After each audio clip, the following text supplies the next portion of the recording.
fullmäktige ledamöter, press, webbtittare och övriga. Jag vill hälsa er alla här välkomna till denna mandatperiods 11:e kommunfullmäktigemöte. Och kommunfullmäktige sammanträder ju idag i Björknässkolans aula, då fullmäktigesalen i Stadshuset byggs om till mer ändamålsenliga lokaler. Vi kan också konstatera att vi är nu i mitten på november månad och vintern har ju verkligen etablerat sig. Vi har också ställt om klockan och vår normaltid har ju nu också infunnit sig. Är ljudet?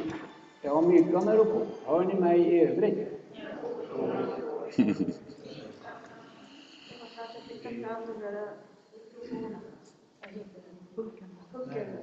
Nej.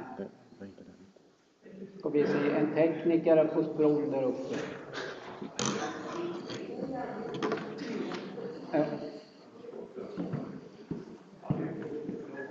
Då testar vi igen 1, 2, 1, 2, 1, 2.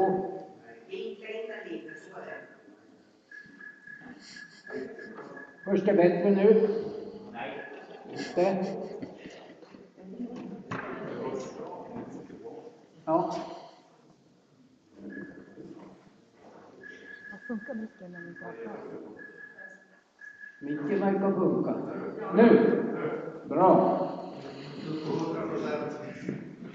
På kommunfullmäktiges dagordning har vi idag bland annat hanterat 3 stycken kvalitetsuppföljningar och även 4 stycken motioner.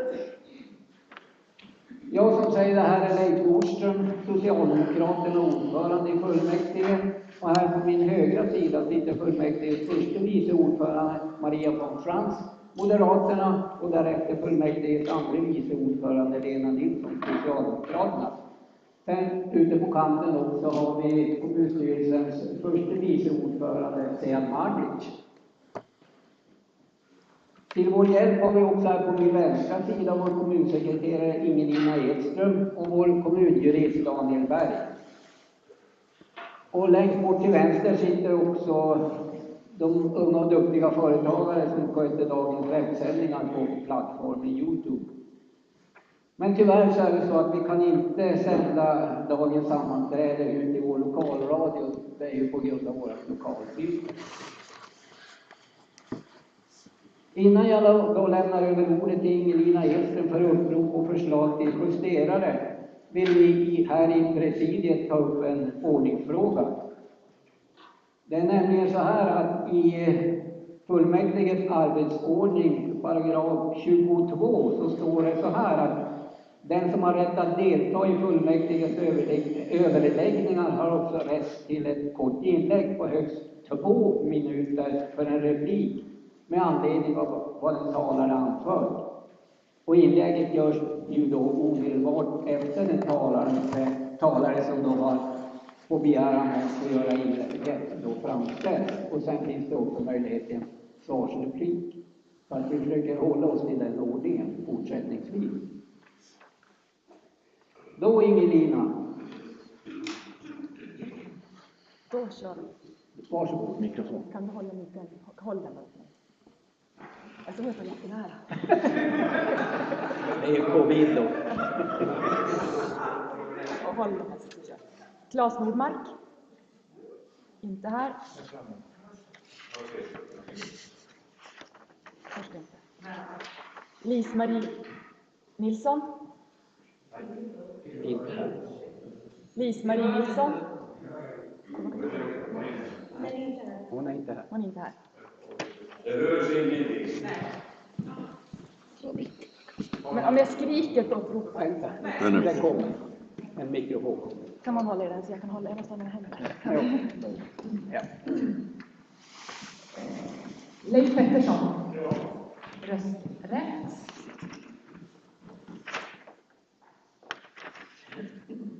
Det ska se den här. Beatrice Öhman. Ja. Tobias Sundberg. Ja. Bernt Rugge. Ja. Johan Lund. Ja. Sara Legissa. Ja. Patrik Gustafsson. Ja. Anders Pettersson. Ja. Anna Selin. Nej. Daniel Rönnbäck. Rösträtt. Anders Sundström Lindström. Astrid Sundström Lindström. Jag hann fundera på vem det var egentligen. Ann-Kristin Rutqvist. Eva-Britt Larsson. Rösträtt. Margit Hanne Brander. Lars-Åke Wikström.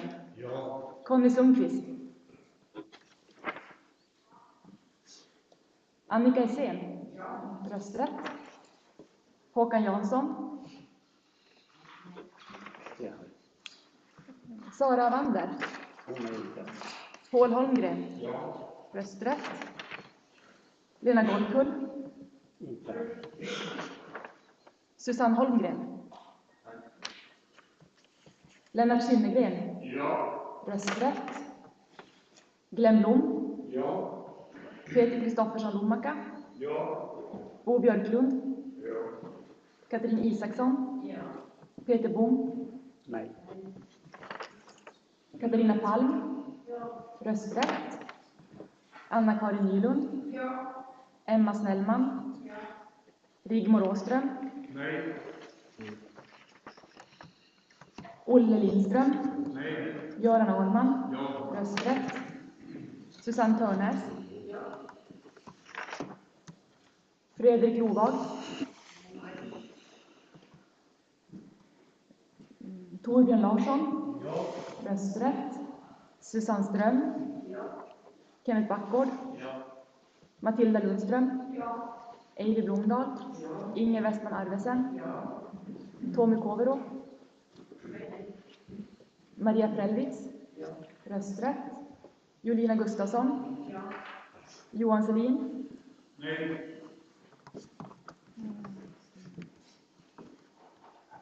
Helena Isaksson.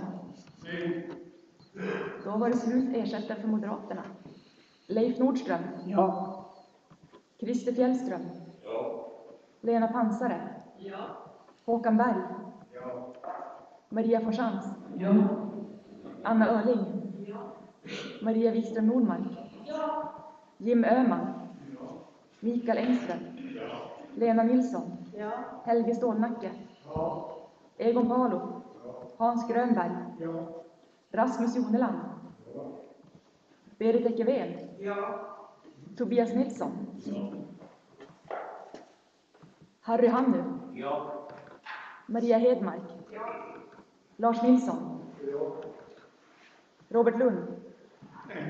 Inger Eriksson. Sigvard Hedman. Erik Hedberg. Camilla Sundqvist. Gunnar Alin. Bosse Strömbäck. Mikael Rakola. Peter Wikberg. Erika Sjö.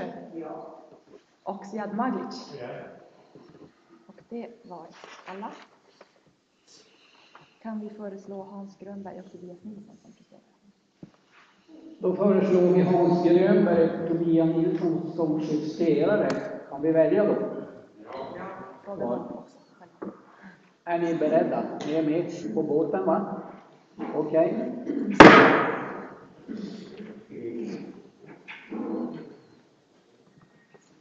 Då är vi redo att gå över till dagordningen. Och då är punkten 1. Revisorerna informerar. Så hälsar vi välkommen Åke Karlsson, revisorernas ordförande. Varsågod. Ordförande, presidium, ledamöter och övriga åhörare. Idag så ska vi berätta vad vi har kommit fram till när det gäller vår granskning av missbruksvården här i Boden.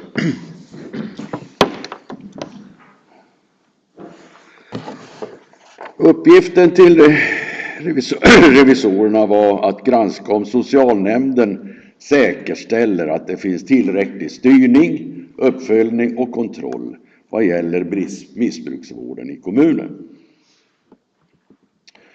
Och resultatet är att vi ser att socialnämnden har en tydlig organisation som hanterar missbruksvård. Det finns arbetssätt och rutiner gällande såväl insats som uppföljning av ärenden. Det finns även utarbetad samverkan och förebyggande arbete på området. Vi noterar dock att kostnader för heldygnsvård ligger markant högre än jämförbara kommuner. Vidare bedömer vi att socialnämnden inte fastställt tydliga mål och strategier för missbruksvården. Vi bedömer också att nämnden delvis saknar ett systematiserat arbete för uppföljning och utvärdering av området. Revisorerna konstaterar att behovet av missbruksvård har ökat. Revisorerna önskar därför även få en redogörelse för hur socialnämnden avser att arbeta strategiskt med att minska behovet och vilka åtgärder som kommer att vidtas. Mot bakgrund av vår granskning rekommenderar vi socialnämnden att utforma en tydlig strategi avseende missbruksvården, utforma ett systematiskt arbetssätt för att öka användningen av bedömningsmetoder fullt ut, utarbeta ett systematiserat arbetssätt för utvärdering av insatser och analyser av trender på området. Och det här ska vi nog se i det sammanhanget att vi står inför en ganska stor samhällsomvandling som kommer att innebära de utmaningar som det här omfattar. Och den här skrivelsen finns på era plattor, både missiv och den fullständiga granskningen. Tack för mig. Tack så mycket för det. Tack för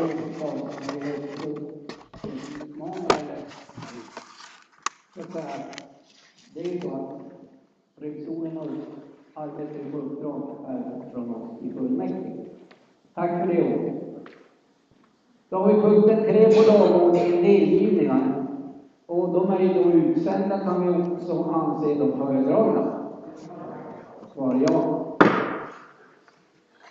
Då kommer vi till punkten 4. Då är det svar på en interpellation från Conny Sundqvist, Vänsterpartiet, om angiverilagen. Och nu kan vi konstatera att interpellanten inte är här idag. Och då frågar jag Vänsterpartiet, ska vi dra ur ärendet och så att ni får återkomma?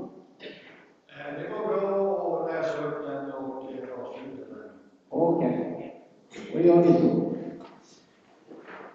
Då tar jag och läser upp den. Conny Sundqvist, Vänsterpartiet, har ställt en interpellation till undertecknad. I interpellationen ställs frågor om Bodens kommun kommer att tvinga sin personal att följa den så kallade angiverilagen, samt om hur i sådant fall det kommer att påverka Sveriges och omvärldens syn på Boden som en välkomnande kommun. Och Klartholma kommunstyrelsens ordförande skriver då följande: Conny Sundqvists interpellation är väldigt viktig och angelägen. En angiverilag som den som är under framtagande gör enligt vår mening emot svensk lag och värdegrund, vilket skulle urholka förtroendet för välfärdsinstitutionen och skapa ett ohållbart arbetssituation för kommunanställda. En plikt för anställda i välfärden att ange personer som det egentligen ska hjälpa går emot deras yrkesetik. Alla behöver känna förtroende för våra anställda och invånare ska våga nyttja samhällstjänsterna som de har rätt till. Hälso- och sjukvårdslagen säger att vård ska ges med respekt för alla människors lika värde. Med barnkonventionen ger varje barn rätt till utbildning. Sedan har vi socialtjänstlagen som innehåller sekretess och tystnadsplikt. Det är djupt oroande att när regeringen och Sverigedemokraterna struntar i rättssäkerhet och lika behandling för alla människor. Om våra medarbetare i Bodens kommun skulle påtvinga en anmälningsplikt kommer färre att vilja söka jobb inom kommunen och fler skulle söka sig bort från välfärdsyrkena om det tvingas ange personer som det ska hjälpa, vilket vore förödande. Vi måste alla värna om en välfärd som människor vill arbeta i och ha förtroende för. Annars tappar vi den viktigaste förutsättningen för alla kommuner att tillhandahålla de samhällstjänster som ingår i vårt uppdrag. Svaret på frågan om Bodens kommun kommer att tvinga sin personal att följa en angiverilag som den som är under framtagande, alltså ett tydligt nej. Jag vill också hänvisa till det nämndinitiativ som lades fram av både Sundqvist och Anders Pettersson på alternativet på kommunstyrelsen och även då har antagits. Detta nämndinitiativ ställde sig båda partierna i den politiska majoriteten, Socialdemokraterna och Sjukvårdspartiet bakom. Både de som ovan klargjorde kommunstyrelsens ordförande, Socialdemokraterna. Ordet är fritt, varsågod. Rasmus Jolarna, Vänsterpartiet.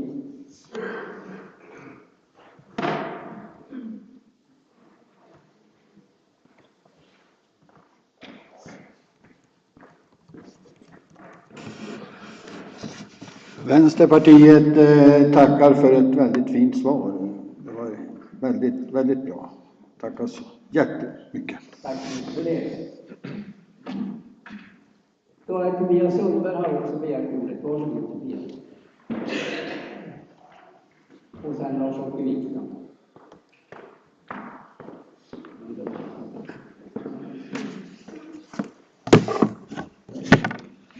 Tack så mycket, herr ordförande. Det måste vara kontrollfråga. Är det den eller är det den vi pratar i? Mikrofonen. Tack så mycket. Ja, den här utredningen som vi pratar om nu denna morgon. Man ser på mikrofonen bättre. Hörs det bättre nu? Ja, den utredning som vi pratar om här denna morgon har beställts utav regeringen och sker i en tid då kriminaliteten nått aldrig tidigare skådade proportioner.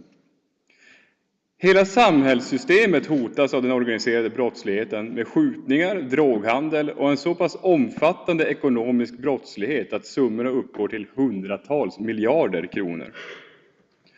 Polismyndigheten har varit tydlig med att det skuggsamhälle som vuxit sig starkt i Sverige till en följd av den stora mängd personer som uppehåller sig i landet utan tillstånd är en tungt vägande anledning till denna kriminalitet. Sverige behöver kraftsamla för att möta denna kris. Samtliga verktyg som står till buds hos det offentliga behöver ses över.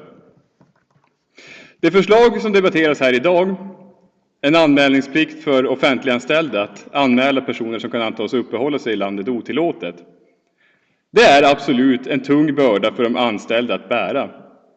Men den här svåra situationen som Sverige befinner sig i just nu, den kommer inte att lösas med enkla lösningar. Frågan utreds som sagt fortfarande och formerna för en eventuell lagstiftning är inte färdig. Men att det offentliga ska uppvisa en enad front i denna fråga är för mig helt självklart. Att då Claes Normark väljer att i det här läget uttala sig att Bodens kommun har för avsikt att trotsa eventuell lagstiftning, det är djupt oroväckande. Och man kan verkligen ifrågasätta sig ifall Claes Normark anser sig stå över lagen. Tack så mycket. Tack så mycket för det. Då är Lars-Åke Wikström, Sverigedemokraterna. Ursäkta, jag hade en viss fråga. Jag trodde att interpellationsdebatten var avslutad eftersom både den som interpellerar och den som fick interpellationen är frånvarande. Ursäkta, vi har ingen trodde vad du säger. Nej, interpellationsdebatten är inte avslutad. Ja, varsågod Lars-Åke. Tack ordförande. Kommunfullmäktige ledamöter, åhörare. Jag påminner om att vid förra kommunfullmäktiges sammanträde så fick vi ett föredrag hållet av en väldigt duktig och initierad kvinna som pratade om skuggsamhälle och som pratade om konsekvenser för människor som befinner sig här som inte har uppehållstillstånd. Och det är den gruppen vi pratar om, alltså människor som befinner sig vid sidan av det ordinarie samhället. Och det innebär ju att de här individerna, det är de som är mest sårbara av alla. De kan utsättas för trafficking, slavarbete, dåliga bostäder med höga hyror och så vidare. Och då anser vi att om en sån människa kommer in, kanske med fysisk skada som har varit form av en misshandel där man kan bedöma att det kanske är trafficking i bakgrunden. Då tycker vi att det ska vi inte anmäla, utan att de människorna får stå sitt kast och finna sig vid sidan av. Och de ska inte vi i samhället plocka upp. Utan att vi ska se det på ett sådant sätt att det som lagstiftarna gör för att komma till rätta med det här, det ska vi motsätta oss. Det är för mig helt främmande. Väldigt främmande. Och det innebär att det goda har blivit det godas egen fiende. Tänk er igenom i situationen. Det kommer in alltså en kvinna, bruten tand, kanske ett blåmärke i ansiktet till vården, och med sig har hon en man som på bruten engelska förklarar att hon har ramlat i trappan. Sånt där ska vi inte anmäla. Hon får stå sitt kast när hon föll i trappan. Även om vi kanske misstänker att hon är utsatt för trafficking. Nej, jag yrkar avslag på det här. Tack. Jag har Beatrice Öhman, Socialdemokraterna.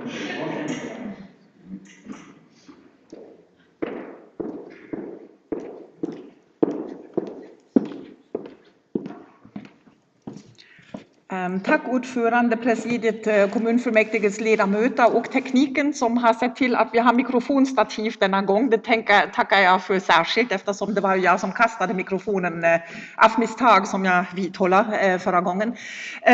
Jag tycker att vi har hamnat på i en konstig situation, så jag hoppas att presidiet sätter stopp till debatten när presidiet tycker att det är rätt.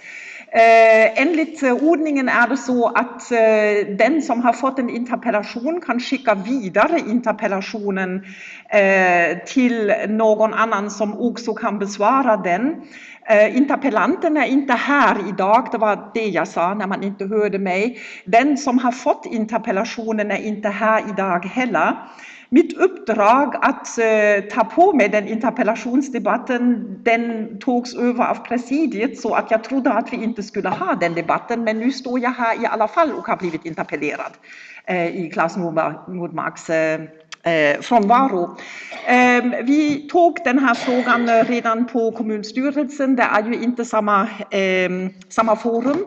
Där vi inte alls pratade om det som nu framfördes av Moderaterna och Sverigedemokraterna, utan vi pratade om vad som skulle hända när jag som jobbar i socialtjänsten eller jag som jobbar i skolan är i en situation där jag ska tillgodose ett barns rättigheter enligt barnkonventionen för att skydda ett barn från att hamna i en situation där barnens bästa inte respekteras.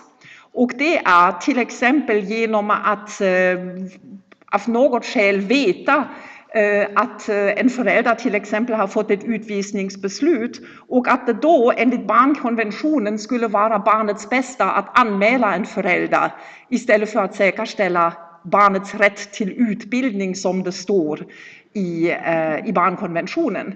Så att detta är en målkonflikt, det må väl vara så, men däremot har jag den största respekten för att inte vilja hamna i en situation där man tvingas inte respektera barnets rättigheter genom att följa en lagstiftning. Precis som det då redan påpekades är den lagstiftningen inte igenom. Det handlar om en utredning, och då är det så att man innan en lagstiftning tas borde ha dessa debatter för att faktiskt belysa exakt konsekvenserna av det som skulle ske om man tvingade lärare och folk som jobbar i socialtjänsten till att anmäla personer, vilket då skulle föra till att barnens rättigheter inte längre skulle hamna i centrum, och lagstiftningen, barnkonventionen finns i Sverige, och det är barnens rättigheter som ska vara i centrum. Så, nu är jag del av den här interpellationsdebatten ändå. Tack! Rasmus Jonerman, Vänsterpartiet, och begär ordet.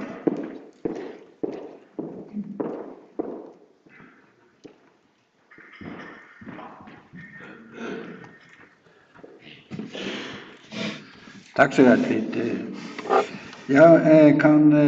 Jag ställer mig helt bakom Beatrice inlägg här. Det blir en konstig debatt annars om man inte tar in det Beatrice säger. Och samtidigt så är ju våran kamrat inte här att kunna med sina tankar utveckla det han har då skrivit ner. Så att, nej, det var bra, Beatrice. Tack.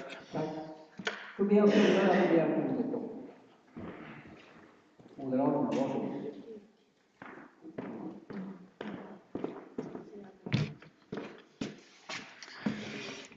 Ja, jag måste ju ändå få bemöta här Beatrice och Socialdemokraternas invändning. En förälder som väljer att låta sina barn fortsätta leva i skuggsamhället. Jag vet inte om samhället gör vare sig barnen eller föräldrarna en insats till det bättre att låta dem kvarstå i detta skuggsamhälle.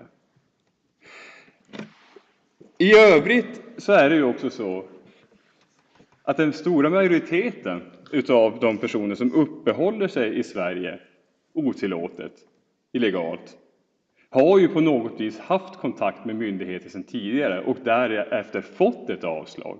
De är fullt medvetna om att de ska lämna landet, men har ett eller annat skäl valt att stanna kvar. Dessutom så är det ju så att den svenska staten har ju väldigt svårt att veta om vilka dessa personer är. Det här är alltså personer som ska lämna landet. Att då skicka dubbla budskap till dessa människor att nej, men kanske Migrationsverket har sagt att du ska lämna landet. Men vi på kommunen, nej, men vi bryr oss inte om det. Vi kommer hjälpa dig oavsett vad. Det är inte att ge hjälp. Det är att stjälpa samhällsbygget. Och att då, som i det här fallet, att Socialdemokraterna i Boden väljer att ensidigt trotsa lagstiftaren för att dygdsignalera. Det är för mig helt obegripligt. Och det är inte att ta ansvar för en kommun som Boden. Tack så mycket. Och då hade vi alltså Grönman begärt en tid.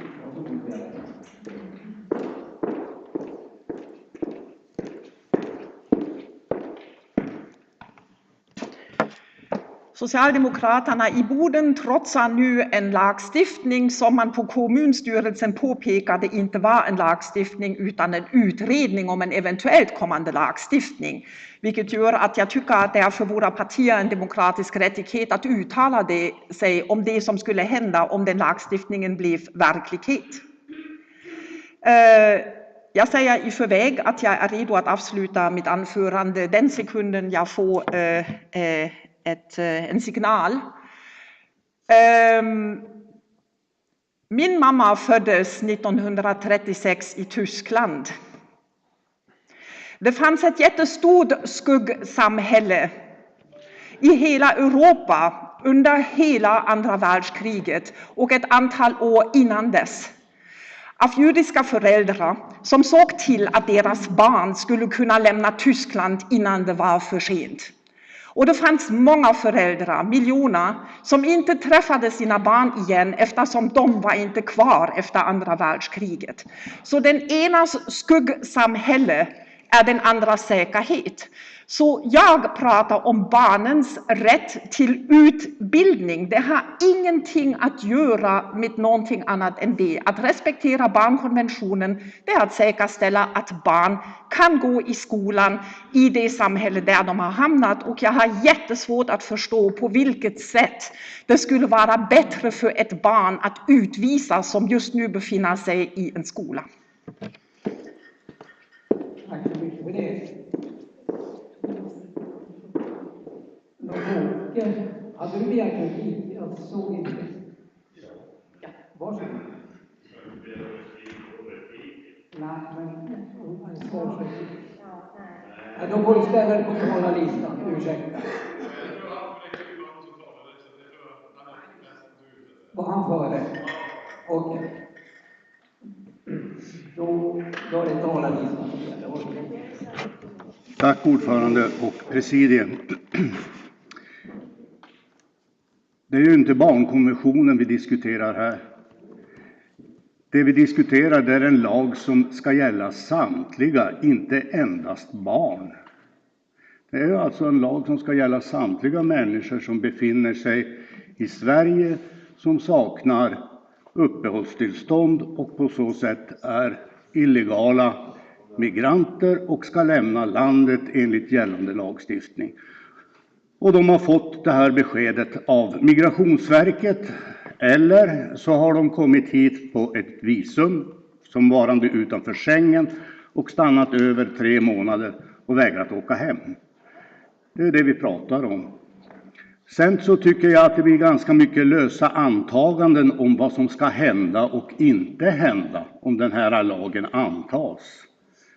Det är bara antaganden. Det är ju ingen som vet om det blir si eller så. Så låt oss inte måla upp då bilder om att det kommer att bli si och så jobbigt för de som är i skolan. Det kommer att bli si och så jobbigt för de som jobbar i socialtjänsten. Om lagen utformas på ett bra sätt så kommer ju lagen att vara ett stöd. Och sen så är det då som att vara medborgare i det här landet. Då följer man så gott man kan rikets lag. Tack. Då har vi 2 stycken på talarlistan här. Det ser jag att man Tobias upp. Varsågod, säger jag.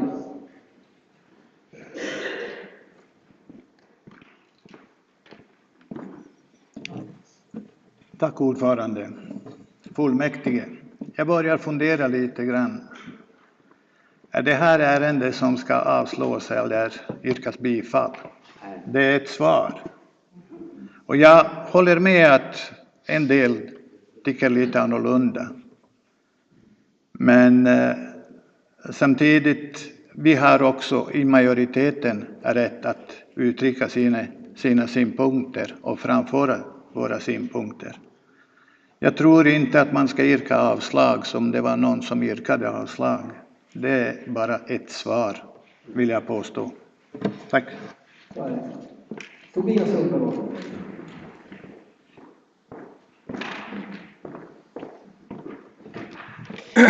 Tack, herr ordförande.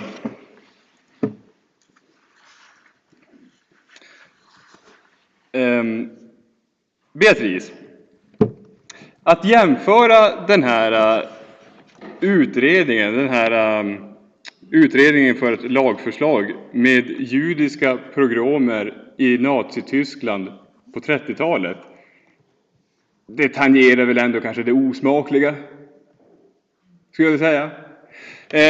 Du sa dessutom att Socialdemokraterna har inte uttalat sig om hur man ska göra i det fallet att lagen blir verklighet. I Claes Normarks fall och hans svar så står det väldigt tydligt att Socialdemokraterna kommer att motsätta sig lagen i det fall att det blir av. Det finns ingen tvetydighet där. Socialdemokraterna i Boden har öppet tagit ställning för lagtrots. Det finns ingen gråzon där. Det är svart på vitt. Den här debatten känns som att den ska inte föras i det här plenumet överhuvudtaget. Det här är en fråga som utreds och kommer beslutas av riksdagen. Det de kommer fram till där, det har Boden att foga sig efter. Om Socialdemokraterna i Boden redan i förväg säger att vi inte kommer följa lagen, vilka fler lagar anser sig Socialdemokraterna i Boden stå över? Vi kan inte ha den ordningen. Tack så mycket. Tack. Och då har vi att begärt repliken.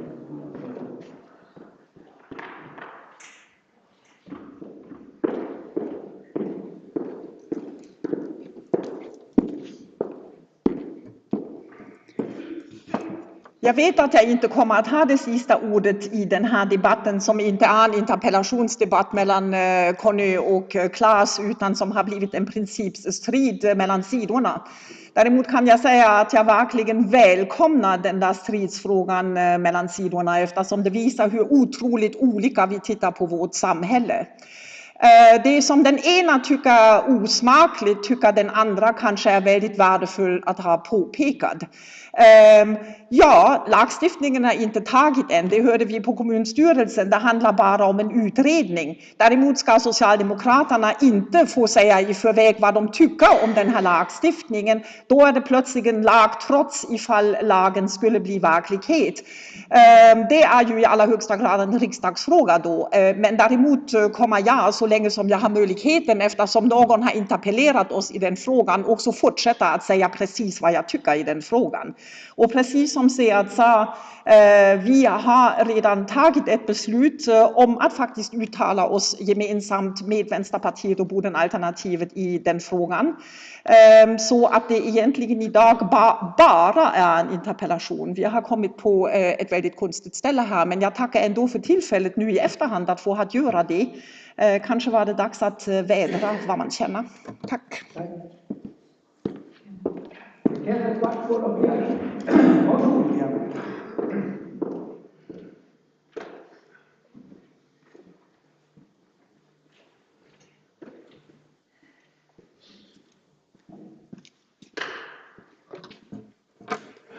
Tack herr ordförande, ledamöter och de som eventuellt lyssnar på annat håll, men vi har väl ingen utsändning. I vilket fall som helst, den här debatten är ganska obehövlig här tycker jag. Vi måste ju klargöra några saker. Lagstiftningen och det förslag som eventuellt kommer har vi inte sett än och ingen lag gäller för tillfället. Varje individ eller parti har ju rätt att uttrycka sig och uttrycka sina tankar om en eventuellt kommande lagstiftning.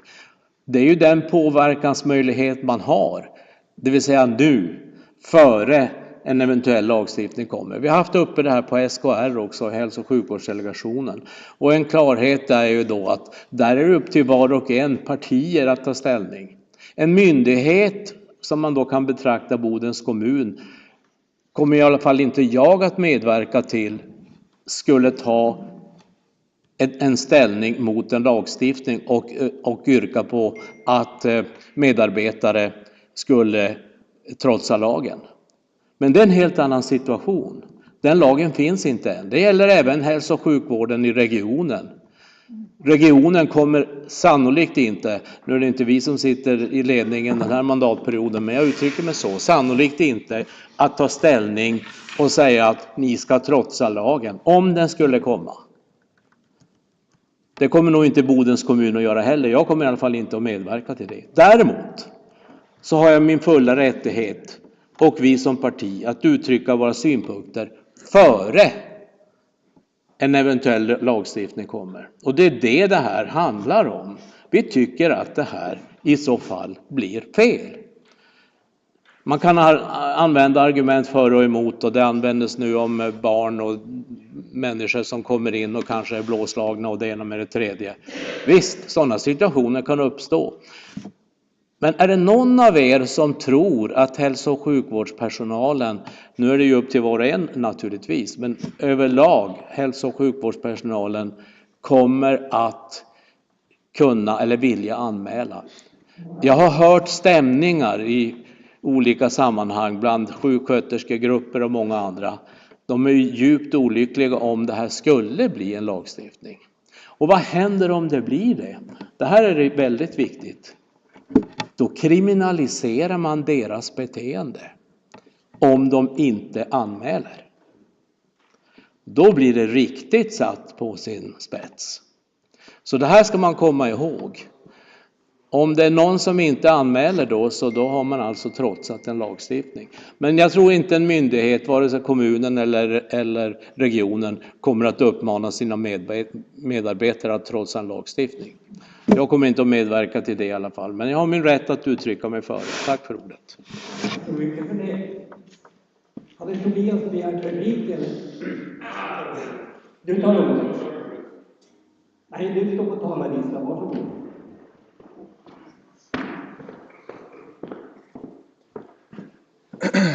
Nej, men jag kan ju bara dela, förresten, tack för ordet herr ordförande. Jag kan ju bara dela Kenneth Backgårds anförande här. Det är ju självklart varje partis rätt att debattera en lagstiftning innan den är på plats. Det hör till sin natur så att säga, att det är så man gör i en demokrati. Det som är lite oroväckande i det här och som jag hoppas att även sjukvårdspartiet har upptäckt, det är ju att Claes Nordmark säger i sitt svar att han kommer trotsa en lag som har kommit till pass. Alltså ifall den här anmälningsplikten faktiskt antas av riksdagen, så har Claes Nordmark för avsikt att inte följa lagen. Det är det som står i hans svar. Det här är inte en inlaga till att, så att säga, inte vilja anta lagen, utan det är att trotsa lagen när den har kommit till. Och det är en helt annan sak. Det är två väldigt olika parametrar. Tack så mycket.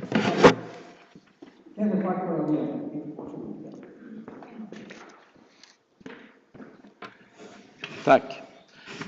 Jag har nyss klargjort var jag står i frågan. Jag kommer inte att medverka till att trotsa någon lagstiftning. Jag tycker det är liksom varje medborgares skyldighet att följa den. Vad sen Claes Nordmark kommer att göra, det är upp till honom. Tack så mycket för det. Då hade Beatrice Högman begärt ordet.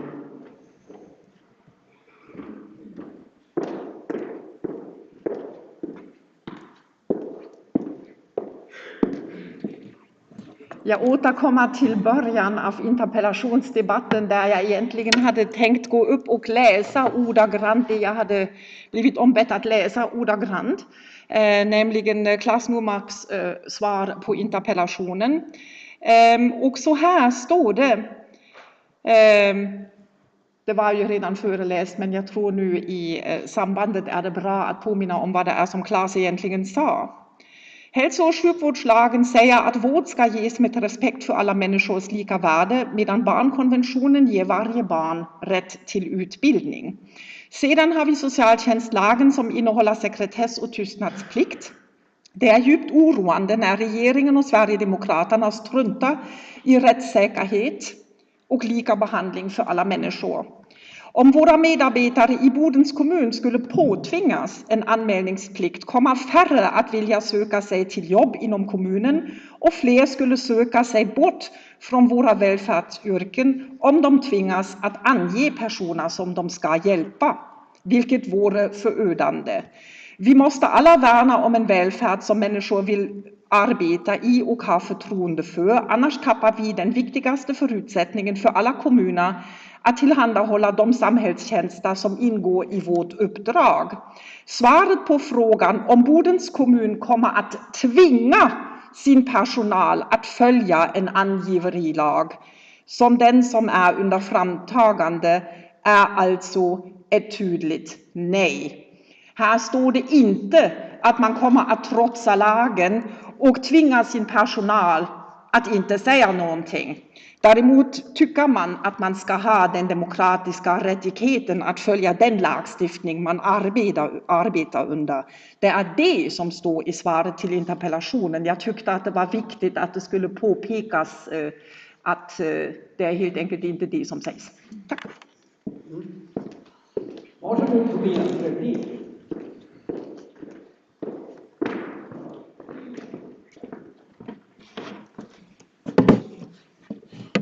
Ja, jag tror inte jag ska ta och dra ut på det här ännu mer.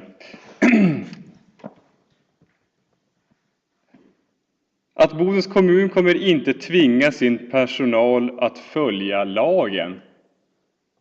Ja, alltså Bodens kommun som arbetsgivare tvingar väl kanske inte sin personal att följa lagen i något fall. Men däremot ifall medarbetare bryter mot lagen så har ju Bodens kommun som arbetsgivare kanske en rimlig plikt att så att säga agera mot det.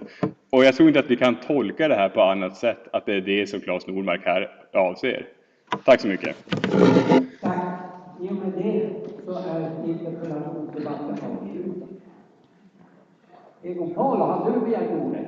Ursäkta. Det tror vi. Varsågod Egon.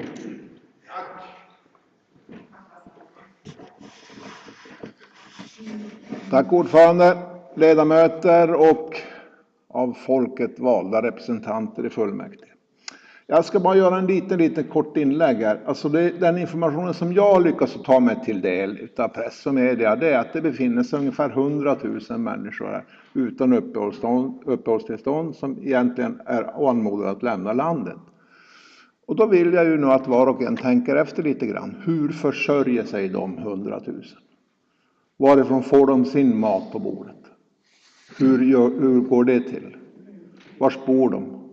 Och hur sköter de den hanteringen av kostnaderna? Det var egentligen bara det. Jag manar lite grann till tänk efter. Var får de sina pengar? De måste ändå leva och ha mat. Jag tycker mitt inlägg talar för sig själv. Tack för ordet. Tack.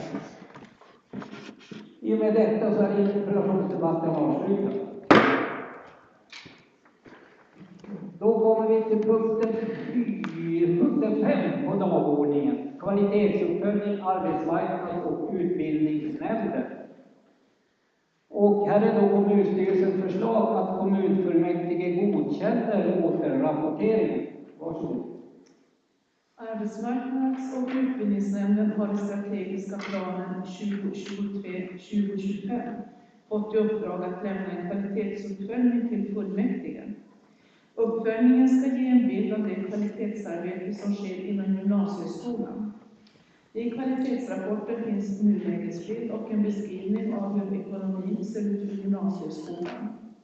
I rapporten finns även siffror för antalet elever som tagit examen 2022 samt deras genomsnittsbetyg. Vad vi kan utläsa av dessa siffror är en trend som visar på ökning i antalet examinerade elever från tidigare år, då följderna av covid påverkade elevernas resultat i stor utsträckning. Tack så mycket för det. Ordet är fritt. Ja, Anders Pettersson, Boden Alternativ. Varsågoda.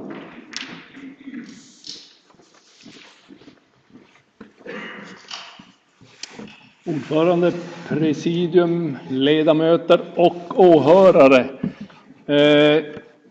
Jag har inget annat yrkande än kommunstyrelsens yrkande. Däremot så skulle jag vilja göra ett litet medskick till arbetsmarknads- och utbildningsnämnden när det gäller den här kvalitetsuppföljningen.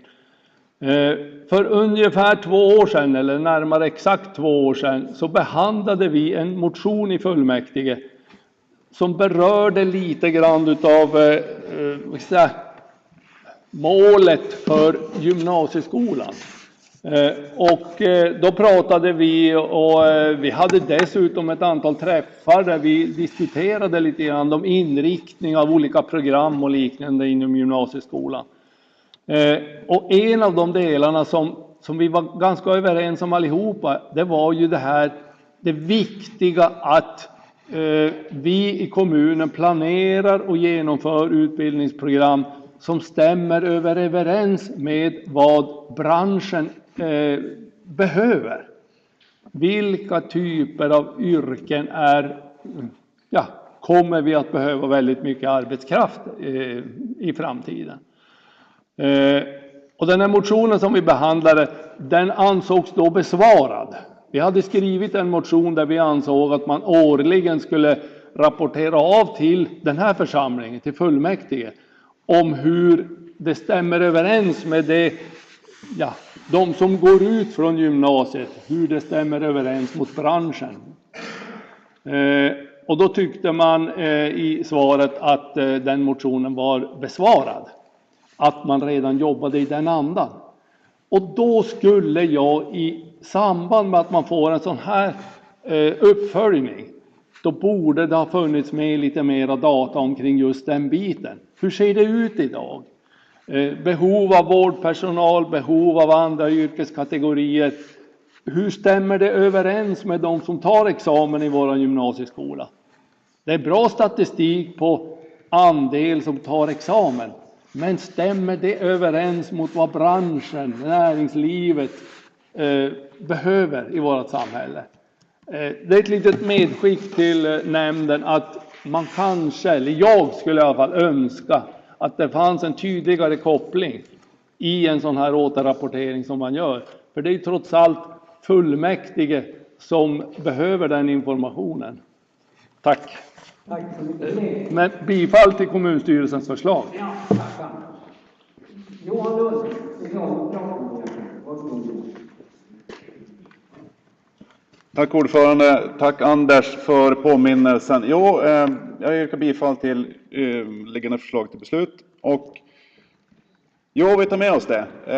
Det kan också, nu när du säger det så håller jag helt med. Det kan vara tydligare hur det ser ut i samhället. Mer statistik kring vad behovet är. Det finns ju en ny lagstiftning som kommer in nu. Har slagit in, vi ska inte införa den riktigt än, men den har kommit i Den gäller i alla fall, och då ska ju man i kommunerna ha en dimensionering både när det gäller vuxenutbildning och när det gäller gymnasieutbildningarna. Man ska samordna det här med fler kommuner, minst 2 andra. Vi gör så i Bodens kommun, i Fyrkanten, Älvsbyn, Piteå, Luleå och Boden. Och då måste man då beakta elevernas önskningar och drömmar, som det står i den här rapporten också då. Framtidens utmaningar och branschernas behov. Dimensioneringen här kan man väl säga, den här lagen är väl lite mera styrd från hur det ser ut i södra Sverige och kanske inte så mycket hur vi löser frågan i Norrbotten eller framförallt i Fyrkanten, där vi har mycket yrkesutbildning. Vi tar med oss det här att vi ska vara tydliga i den här rapporten om vilken statistik, hur det ser ut i samhället. Det finns mycket olika statistik. Man kan fylla den här rapporten med mer sån rapportering, mer sån statistik, helt klart. Men det är inte lika öppet längre efter den här lagstiftningen att göra precis som kommunen vill. Alltså, det vill jag bara få med. Jag tar med mig det som att det ska in mer i rapporteringen, men också informera om att den nya lagstiftningen kommer sätta nya krav på hur vi dimensionerar de olika utbildningarna. Jag vet inte om man ska dryfta något mer om det, men det kommer att bli lite annorlunda. Men vi är nog ändå rätt bra i fas i Boden med hur det ser ut. Det är många branscher som skriker efter folk, så att det gäller alla utbildningar. Men vård och omsorg kanske den som lider mest just nu. Där vi ser att vi utbildar på vuxenutbildningen mer än vad vi gör på gymnasiet. Så att kanske vi hämtar hem där. Vi får se, det kommer ske ändringar. Det kommer att göra så att vi kan bli bättre på att tackla branschernas behov i framtiden. Men jag tar med mig det där att vi ska definitivt bli bättre på att föra in den här statistiken i den här. Om man vill ha mer sån statistik i rapporteringen. Tack Anders.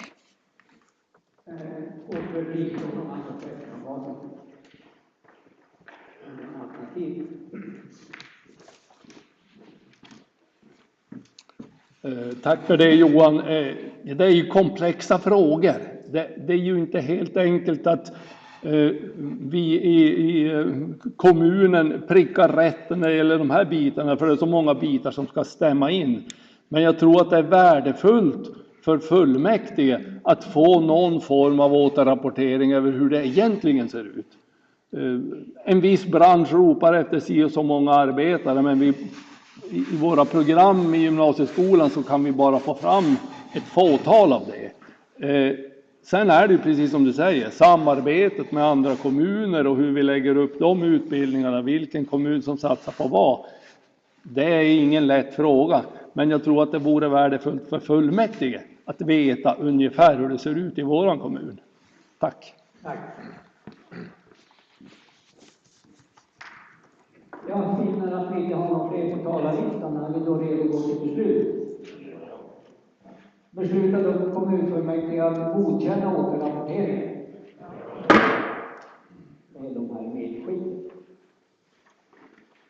Då har vi punkten 6 på dagordningen. Det handlar också om en kvalitetsuppföljning, och det är kvalitetsuppföljning från miljö- och byggnämnden. Uppföljning av förorenade områden. Och här är då kommunstyrelsens förslag att kommunfullmäktige godkänner kvalitetsuppföljningen. Varsågod. Enligt miljö- och byggnadsnämndens verksamhetsplan 2023-2025 ska nämnderna lämna en kvalitetsuppföljning till kommunfullmäktige under hösten 2023 gällande uppföljning av förorenade områden. En plan för tillsynen av förorenade områden har tagits fram. I rapporten lyfts 2 extra prioriterade objekt. För detta FFB-tvätten vid Gamla Badhuset, där sanering pågår, och för detta AF1-område, där föroreningarna fortfarande utreds av både Försvarsmakten och kommunen. Miljö- och byggenheten har tagit fram en redovisning av tillsyn av förorenade områden och föreslår därför att fullmäktige godkänner dem. Ordet är fritt, varsågod. Ja, sedan Margit har begärt vidare efter Anders Pettersson. Varsågod sen.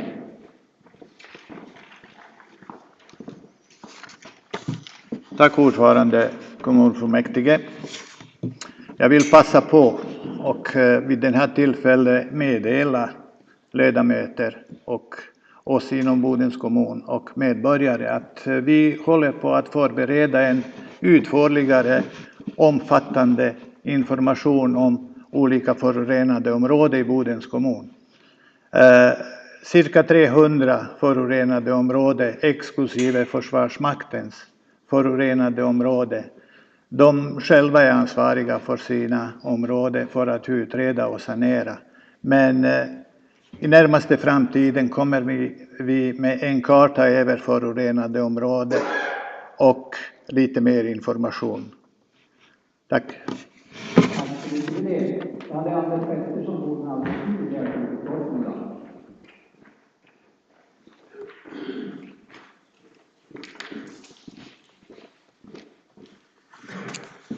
Tack ordförande. Jo, det var ju en bra kvalitetsuppföljning eller återrapportering som vi fick. Men när det kommer sådana här saker så dyker det alltid upp ett antal följdfrågor. Man funderar över vad det egentligen står i den här rapporten. Och det är väl bra att vi får det här tillfället att diskutera vad det egentligen handlar om. I den här rapporten så står det att Miljö- och byggnämnden i juni, nu i juni, jag tror det var 13 juni, tog beslut om 2 stycken förelägganden.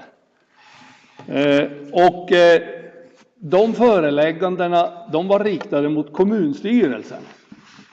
Och eftersom jag då sitter i kommunstyrelsen så känner jag att det var ju rätt viktigt att veta vad är det vi i kommunstyrelsen är ålagda att göra i de här föreläggandena.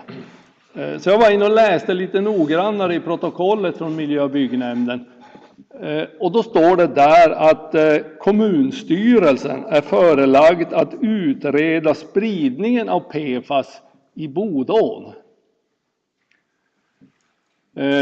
Och det står dessutom att den utredningen med förslag till begränsande åtgärder, det ska vara Miljö- och byggnämnden tillhanda senast 30 september.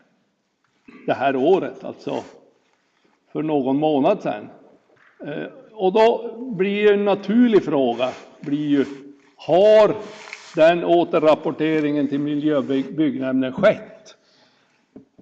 Och på samma sätt så är det andra föreläggandet, där står det att där föreläggs kommunstyrelsen att senast sista augusti omhänderta lagrade jordmassor som finns vid padelhallarna. Att man skulle ha tagit reda på de jordmassorna och transporterat bort dem till ett ställe där man hade tillstånd att hantera de sakerna. Och det skulle ha varit gjort senast den sista augusti. Nu åkte jag förbi padelhallarna igår och jag såg att de där jordhögarna, de ligger kvar. Och ja, då blir man ju lite fundersam. De här föreläggandena som Miljö- och byggnämnden har gjort, vad har de lett till? Och särskilt med tanke på att det är kommunstyrelsen som är förelagd. Jag tycker att det vore bra om vi fick någon form av svar när det gäller just den biten. Varför är inte jordhögarna borta? Och är den här utredningen gjord i enlighet med det föreläggande som Miljö- och byggnämnden har tagit? Jag vet inte om Sead kan svara på det som är vice ordförande i kommunstyrelsen eller om någon annan kan svara på det. Men det är en sån fråga som dyker upp när det nu så tydligt framgår i den här återrapporteringen.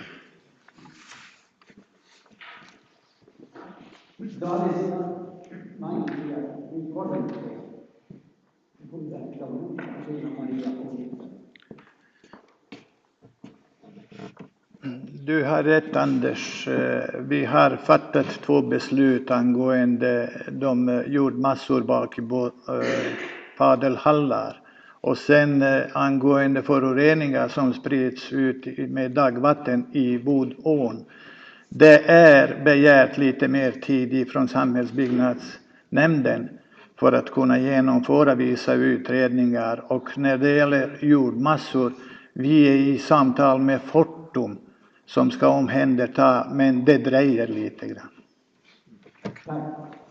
Då hade Maria Nordström begärt ordet. Varsågod.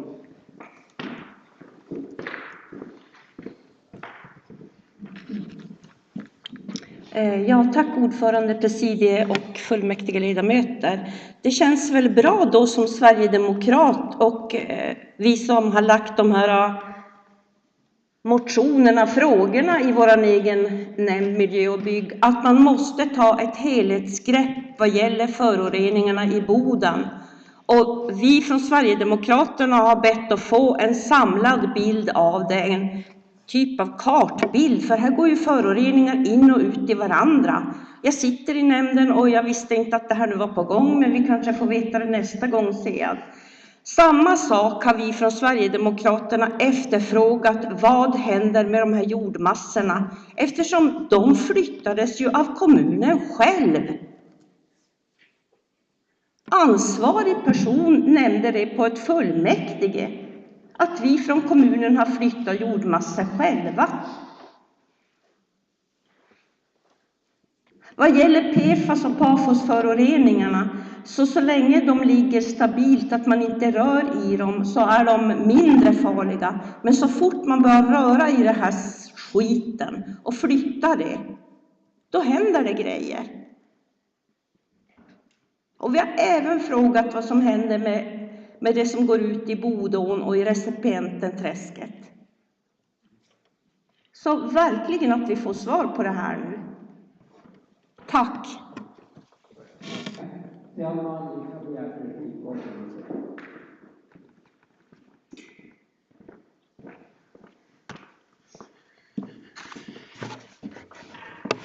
Tack ordförande. Jag vet inte om det kommer att vara ett direkt svar, men jag ska säga bara att PFAS är en komplex förorening. Mycket forskning pågår att förstå hur föroreningen beter sig och hur den sprids. Även forskning kring saneringsmetoder pågår. Exempelvis har LTU fått beviljat forskningsbidrag för att i fält testa olika metoder att ta hand om PFAS. Fisplan kommer att vara en del i det projektet och det planeras för att upplåta våtmarksområde vid brandstationen för detta. Det är mycket stor föroreningsskada. PFAS finns i princip i hela området, främst i grundvattnet och ytvattnet. I jorden finns PFAS främst kring de olika källområdena. När vi tänker på före detta AF1-område, vi betecknar området som 13 och område 24, de där källområdena, alla är inte identifierade än. Runt område 24, före detta område AF1, har uppskattat minst 45 000 ton förorenad jord. Fisk från Svartbyträsket har skickats på analys, men något svar har inte kommit än. Det ska ge svar om det finns någon risk för att äta den där fisken. Men det svaret har inte kommit än. Tack. Då har vi Daniel Rönnbäck. Varsågod.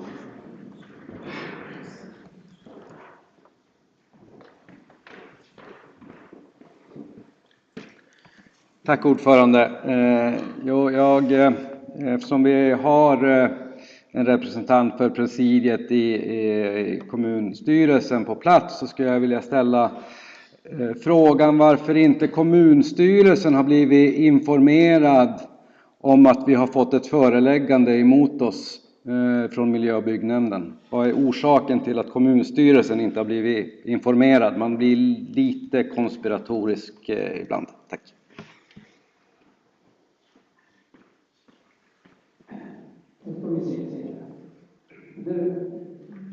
Då hade Anders Pettersson begärt ordet.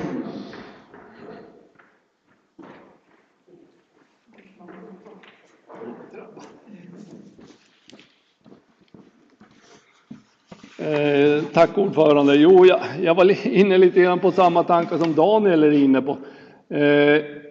Det som är lite annorlunda i det här sammanhanget är just att det är kommunstyrelsen som är förelagd att vidta åtgärder. Kommunstyrelsen ska utreda PFAS i dagvattnet eller i vattnet i Bodån, och kommunstyrelsen ska transportera bort de här jordhögarna. Och precis som Daniel säger, jag tycker att det hade varit på sin plats att kommunstyrelsen hade varit informerad om det här. Särskilt med tanke på att det är väldigt korta handläggningstider. Juni till augusti så skulle det här vara fixat. Det är väldigt kort tid.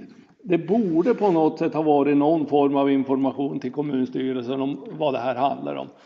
Och naturligtvis så blir ju nästa fråga, eftersom nu inte det här är utfört, och du säger att man har begärt längre tid på samhällsbyggnadsförvaltningen. Hur lång tid kommer det då att behövas?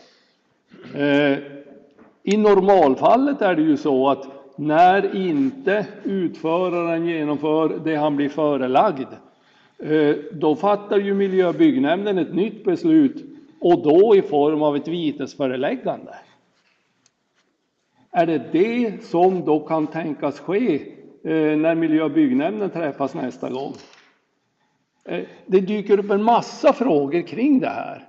För det är ju trots allt så att den myndighet som har sagt att kommunstyrelsen ska fixa det här. Som ledamot i kommunstyrelsen så tycker jag absolut att vi borde ha haft en betydligt bättre information än vad vi har fått hittills. Tack. Tack så mycket för det.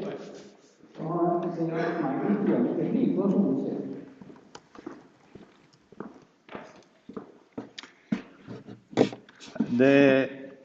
Tack ordförande, kommunfullmäktige. Absolut, det är överenskommelse mellan fysisk planering och VA-sidan. Båda två tillhör samhällsbyggnadsförvaltningen. Vi börjar så att säga med enkelspråk städa inom eget hem, börja städa lite grann. Att de hade kommit överens, det är ett bra början att börja fixa det område och sanera på sätt och vis.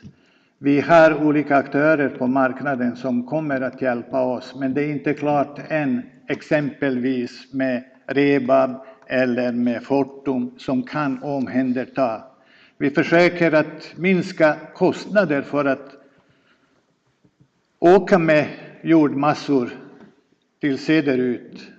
Det är enorma kostnader för att sanera de där jordmassor.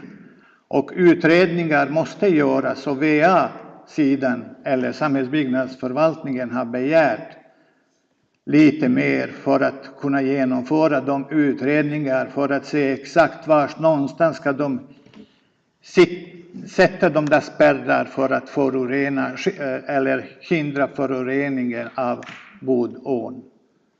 Tack. Och som sagt, vi kommer i närmaste framtiden mycket mer utförligare information, omfattande information om föroreningar i Bodens kommun. Det räcker inte bara att man säger vi har 300 förorenade områden. Vi måste kanske berätta lite mer om de områden och peka ut exakt och göra en karta över. Tack för det. Daniel Rönnbäck har också begärt ordet. Varsågod Daniel.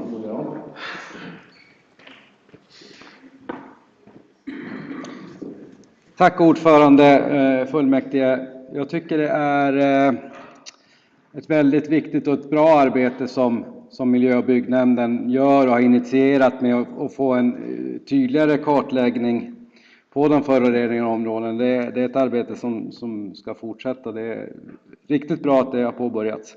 Däremot så blir jag lite orolig på den förtroendeskada som kan inträffa när den som får ett föreläggande kan anses, när man förelägger sig själv så att säga, även om det nu är en myndighet mot kommunen och kommunen kan upplevas få någon form av särbehandling på förelägganden som våra medborgare inte får när de får förelägganden. Det här kan vara väldigt allvarligt och vi har inte ens blivit informerade i kommunstyrelsen om det här. Det finns inga ordförandebeslut som har fattats som har blivit delgivna kommunstyrelsen om att det är taget ett brådskande beslut av ordföranden. Det här är potentiellt väldigt förtroendeskadande gentemot medborgarna när kommunen särbehandlas. Tack. Tack så mycket för det. Då säger jag att vi har inte många fler på talarlistan och vi har inga yrkanden heller. Är vi då redo att gå till beslut? Beslutet av kommunfullmäktige att godkänna kvalitetsuppföljningen? Var är jag? Då tycker jag att vi tar och ajournerar förhandlingarna och tar en paus. Klockan är nu 10:11 att vi samlas här, vad ska vi säga, 25 över? 10:25 återsamlas vi. Vi vet tyvärr att vi inte kan servera i den ute.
Är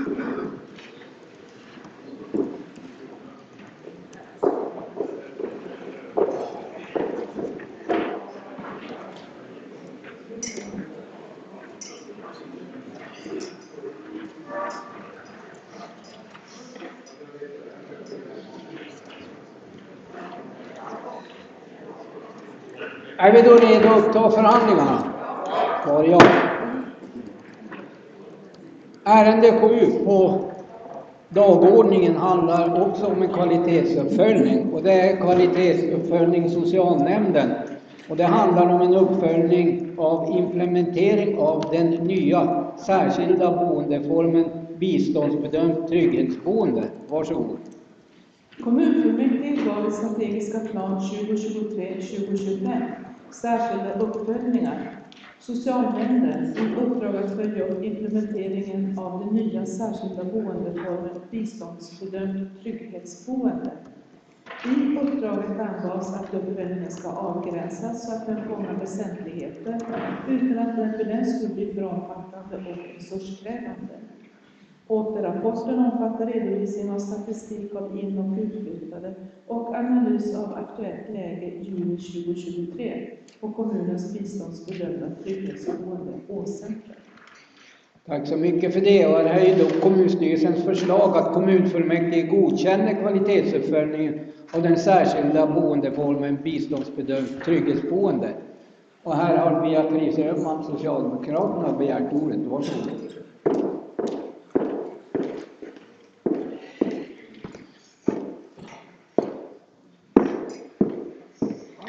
Tack så mycket ordförande. Jo, precis som Anders Pettersson, Boden-alternativet sa, var bra att vi kan ta tillfället i akt och prata om våra kvalitetsuppföljningar. Ibland när dagordningarna är väldigt fulla känns det att man hamnar på andra debatter om andra stora ärenden. Jag ser att du ses inte, men jag ser dig nicka, Anders. Men då tycker jag att det är bra att ha tillfället i akt idag och uppdatera om vad det är som pågår i de olika verksamheterna. När det gäller biståndsbedömt trygghetsboende är det ju så att socialnämnden begär årligen av kommunstyrelsen att få redovisa hur det går för den där nya boendeformen som är ju fortfarande hyfsat ny. Sen skedde det också en pandemi, vilket gör att utvecklingen bromsades ju också ut på grund av besöksförbud och ja, ni vet alla utmaningar som då uppstod, så att vi är ju tillbaka i det mer normala. Det är väldigt viktigt att, och det brukar vi ju ta upp då också, att förstå att samhället förändras och att vi blir allt äldre. Det låter väldigt klyschigt, men så är det. Vi har haft tillfälle idag att prata om att varenda barn är en individ, varenda äldre människa är en individ. Och nu för tiden är det så att vi har fler och fler i vår verksamhet som söker insatser på socialförvaltningen i de olika verksamheterna. Där allt fler inte bara är mormors mor utan mormors mormors mor. Och det är jätteroligt, och vi som är här kommer att vara allt fler som kommer att fylla 100 år. Och de insatser som man behöver, de insatser som man önskar påverkas enormt av det. Och antalet personer som behöver insatser, den stiger också. Vilket är ju naturligtvis alltså en utveckling som tar mycket tid på socialnämnden, eftersom det är ett absolut prioriterat område precis därför att det är så samhället utvecklas. Socialnämnden har gett förvaltningen i uppdrag att till början av nästa år komma med förslag för hur man kommer att fortsätta utveckla nya boendeformer och nya insatsformer i Bodens kommun just på grund av detta. Men det finns också en annan rolig anledning, och det är att när det här ärendet skickades vidare i augusti, då stod det att man med tillförsikt utgick ifrån att Åcenter biståndsbedömt trygghetsboende snart skulle vara full, och det är precis det som hände. Och det är många äldre som pratar om den boendeformen precis som om det är det de önskar att ha, och att det kommer snart att bli fler. Och jag skulle rekommendera först och främst kommunfullmäktige att öppna Instagram och söka Åcenter trygghetsboende eftersom de har en Instagram-sida med roliga bilder.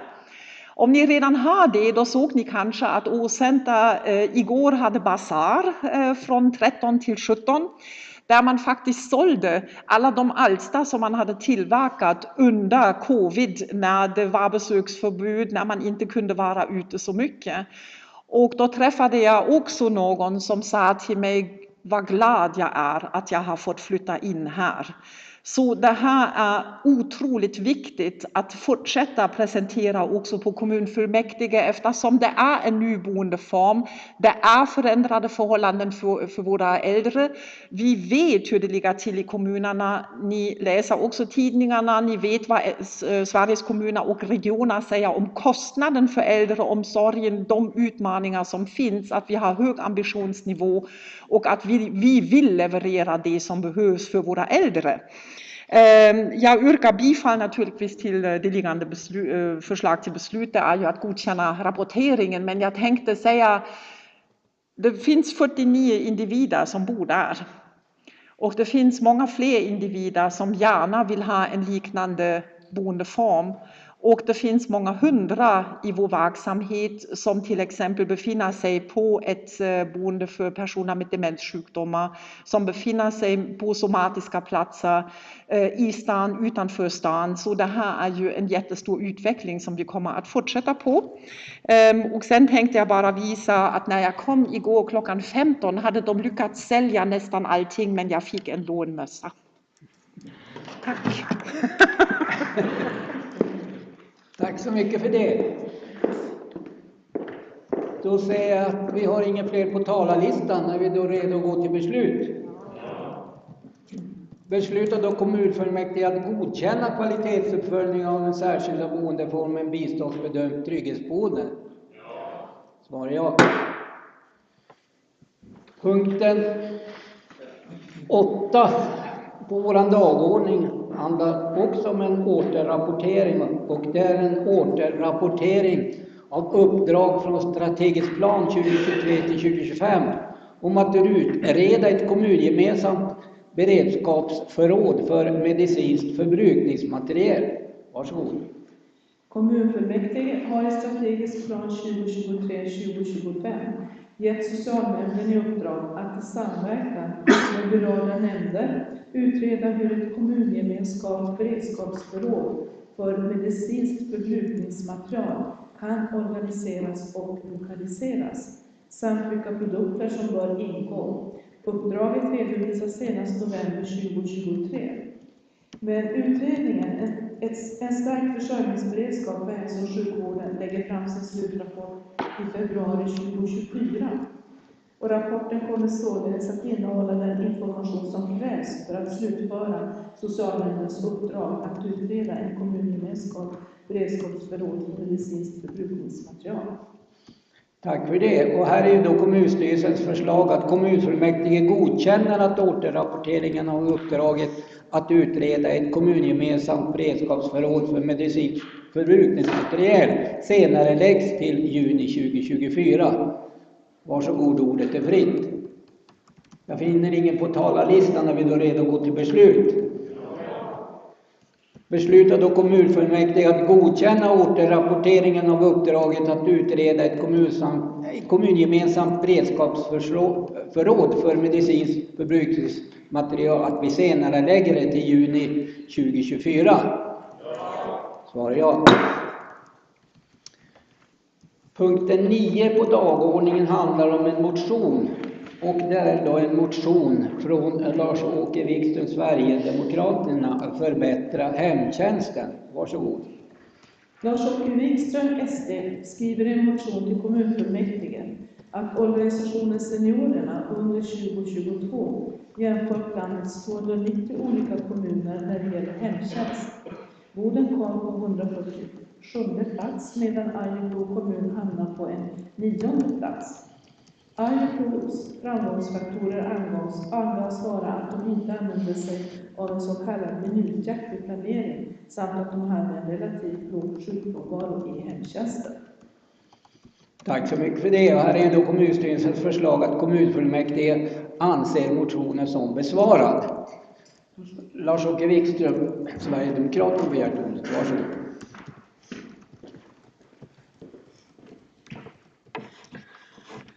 Tack ordförande och fullmäktige ledamöter. Ja, jag accepterar att den är besvarad eftersom att tjänsten i det här fallet hade gjort ett mycket grannlaga arbete med att skicka in ett svar. Och de hade gjort det på ett förtjänstfullt sätt. Dessutom hade jag förmånen att på ett verksamhetsbesök få träffa de som sköter planeringen och lyssna på hur de ser på situationen när det gäller planering av arbetet och vilka inflytelser som finns. Och jag konstaterar bara det att det inte är enkelt för dem. De gör sitt bästa, men de har problem. Och problemen kom också fram vid det här verksamhetsbesöket och det kommer nog tjänsten att hantera. Men jag tackar för svaret och accepterar att den är besvarad. Tack. Tack så mycket för det. Då har Anders Pettersson begärt ordet. Varsågod Anders.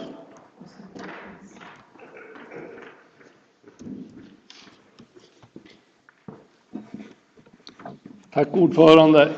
Det finns tankar i den här motionen som vi tycker är goda och bra. Vi har ju tidigare haft motioner från vårt parti om just hemtjänsten och att man kanske borde jobba på ett lite annorlunda sätt än vad man gör idag. Och just våran syn på det här med minutjakten, om vi kallar det för det. Nu ser vi i svaret från socialförvaltningen att man har på gång ett nytt verksamhetssystem och att man genom det inte tycker det är läge att reformera hemtjänsten i någon större utsträckning. Och det tycker vi det är rimligt att man jobbar på det sättet. Så därför så ställer vi oss också bakom kommunstyrelsens förslag till beslut att anse den här motionen besvarad. Men det är en väldigt viktig fråga som vi får återkomma till när det här nya systemet har kommit på plats och sådär. Tack. Tack så mycket för det. Då har Beatrice Öhman, Socialdemokraterna, begärt ordet. Varsågod Beatrice.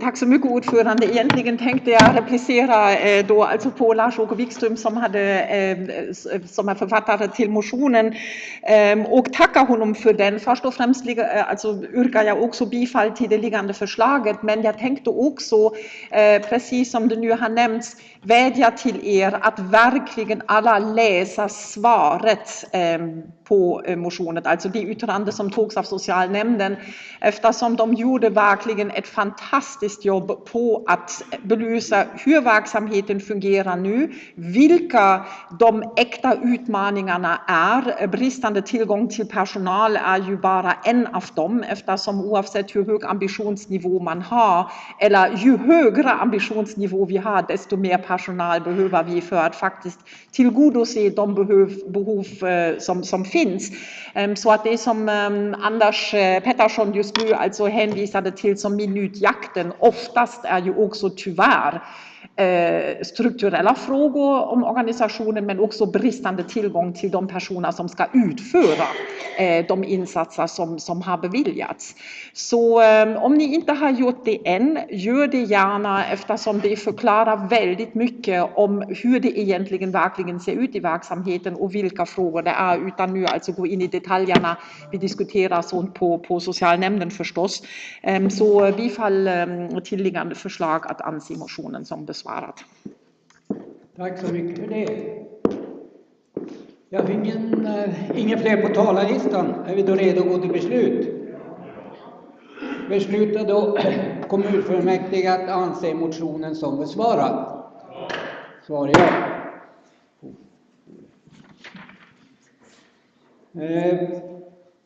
Ärende 10 på våran dagordning, det handlar om en motion från Susanne Ström, Sverigedemokraterna. Inför årlig gratis hälsokontroll av äldre över 80 år inom Bodens kommun. Varsågod.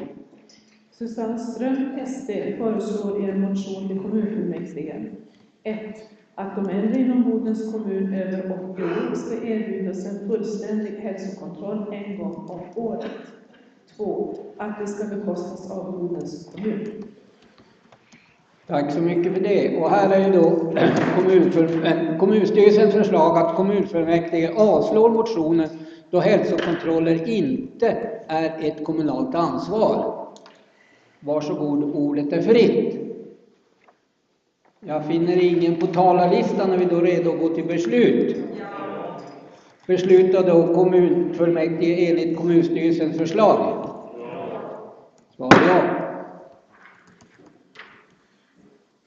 Punkten 11 på vår dagordning handlar också om en motion, och det är en motion från Maria Wikström Nordmark, Sverigedemokraterna, inför datumparkering på gator i nedre stadsdelen. Varsågod. Maria Wikström Nordmark, SD, föreslår i en motion i kommunfullmäktige att datumparkering införs på Brännagatan, Kommendörsgatan, Prinsgatan samt Fabriksgatan, samt att de fordonsförare som inte följer anvisningarna bötfälls för att ordning ska upprätthållas. Tack så mycket för det. Och här är då kommunstyrelsens förslag att kommunfullmäktige avslår motionen då ett införande av datumparkering inte skapar fler parkeringsplatser, då det fortfarande är lika många fordon som ryms längs med gatorna, men att de måste byta sida en gång per dygn. Varsågod, ordet är fritt. Maria Nordström Wikström hade begärt ordet. Varsågod.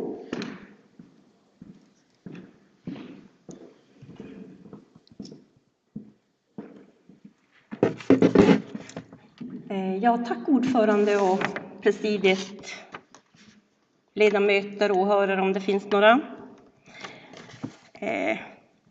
Jag får ju tacka för ett svar.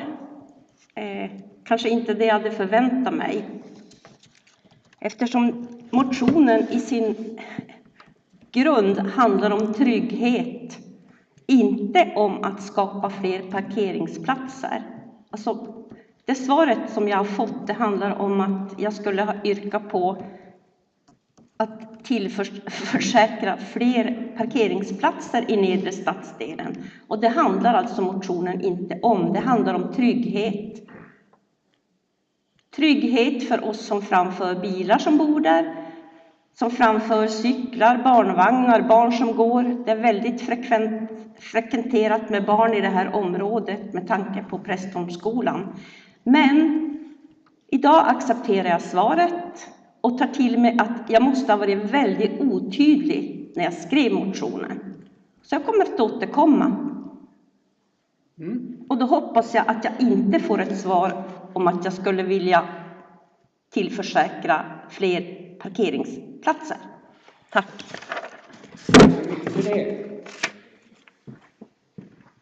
Då finner jag att vi har ingen fler på talarlistan när vi då går redo till beslut. Beslutar då kommunfullmäktige att avslå motionen? Ja. Svar ja.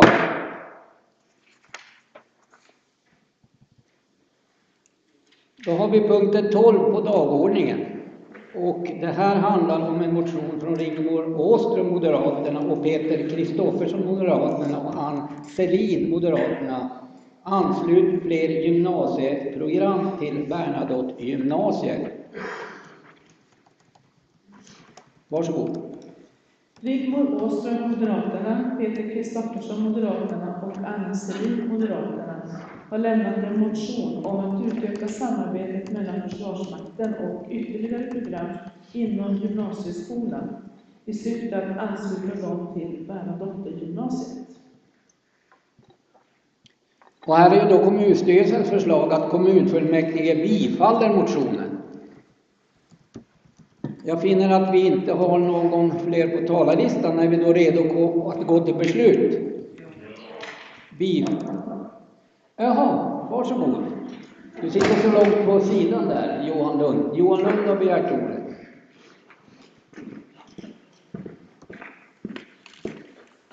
Tack ordförande. Kan vara på sin plats att förklara vad Bernadotte-gymnasiet är för något. Det är en typ av gymnasieform eller en typ av intresselinje som finns på 4 ställen i Sverige: Göteborg, Malmö och Stockholm och Boden.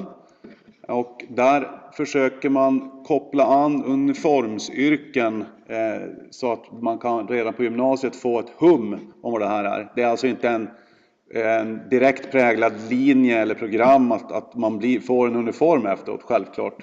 Men man får lite mer vetskap beroende på var i landet man är, så man både håller på räddningstjänst, kustverksamhet, kustbevakningen då, och tullen, polisen, militär.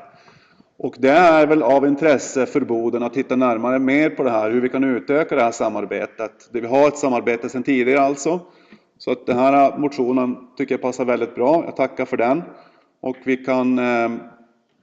kan behöva titta mer på hur vi kan göra det attraktivt. Jag tycker att det verkar som att hela Norrbotten behöver titta på de här frågorna för att värna om sitt eget hus. Jag tackar väldigt för den här motionen. Och vi ska fortsätta titta ännu djupare och se vad vi kan göra för inte bara Försvarsmakten utan även andra uniformsyrken. Men det får vi återkomma till i så fall.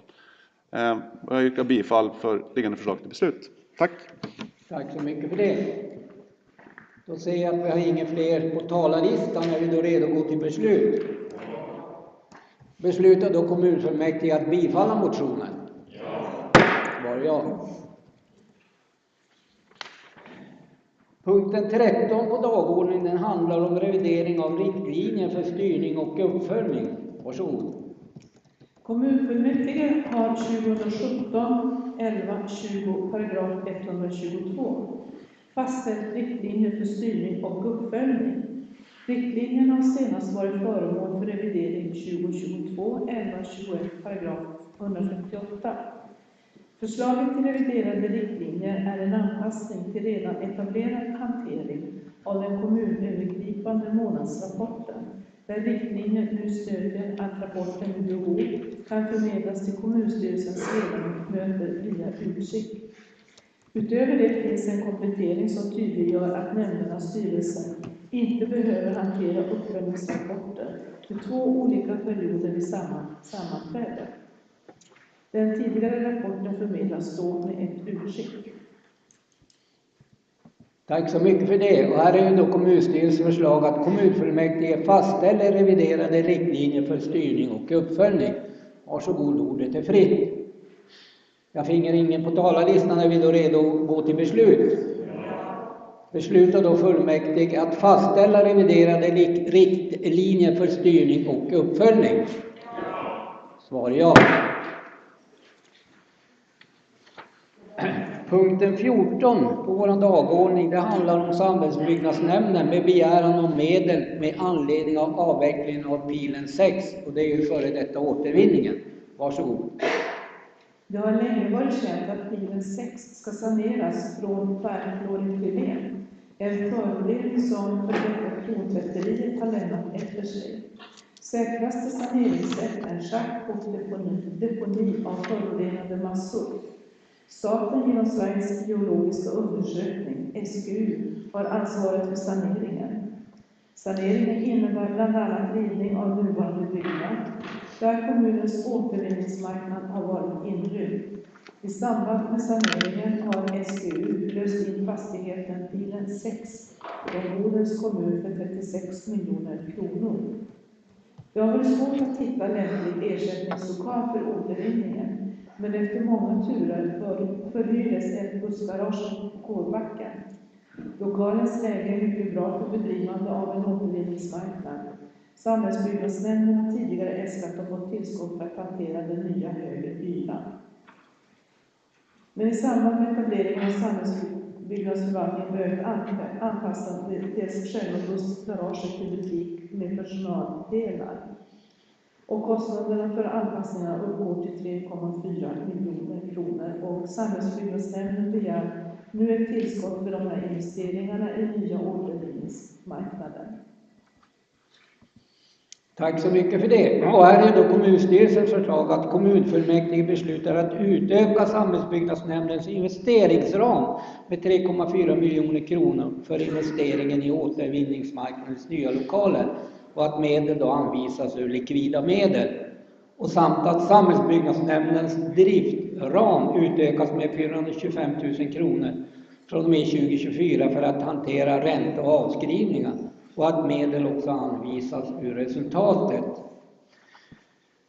Varsågod, ordet är fritt. Jag finner ingen på talarlistan och vi är då redo att gå till beslut. Beslutar då kommunfullmäktige att utöka samhällsbyggnadsnämndens investeringsram med 3,4 miljoner för investeringen i återvinningsmarknadens nya lokaler och att dessa medel då anvisas ur likvida medel samt att samhällsbyggnadsnämndens driftsram utökas med 425 000 kronor från och med 2024 för att hantera ränta och avskrivningar och samt att de medel anvisas ur resultatet. Ja, får jag höra ett ja? Tack så mycket för det.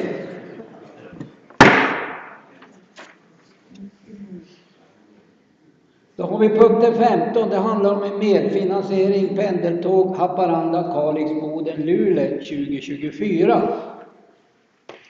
Varsågod.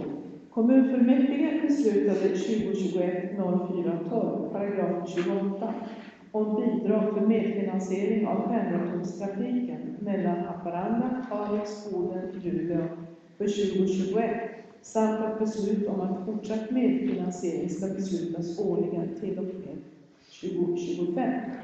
Ärendet förtydligas i en kompletterande tjänsteskrivelse. Enligt fördelningsnyckeln i samarbetsavtalet ska Bodens kommun finansiera pendeltågstrafiken mellan Haparanda och Luleå med 12%, vilket innebär en kostnad om 1 265 000 kronor för 2024. Fördelningsnyckeln är godkänd av parterna i samarbetsavtalet. Tack för det. Och här är ju då kommunstyrelsens förslag att kommunfullmäktige finansierar pendeltågstrafiken mellan Haparanda och Luleå med 1 265 000 kronor för 2024. Och att finansieringen då sker inom samhällsbyggnadsnämndens ram som i strategisk plan 2022 till 2024 permanent då har utökats för ändamålet. Varsågod, ordet är fritt. Lars-Åke Wikström har begärt ordet. Sverigedemokraterna, varsågod.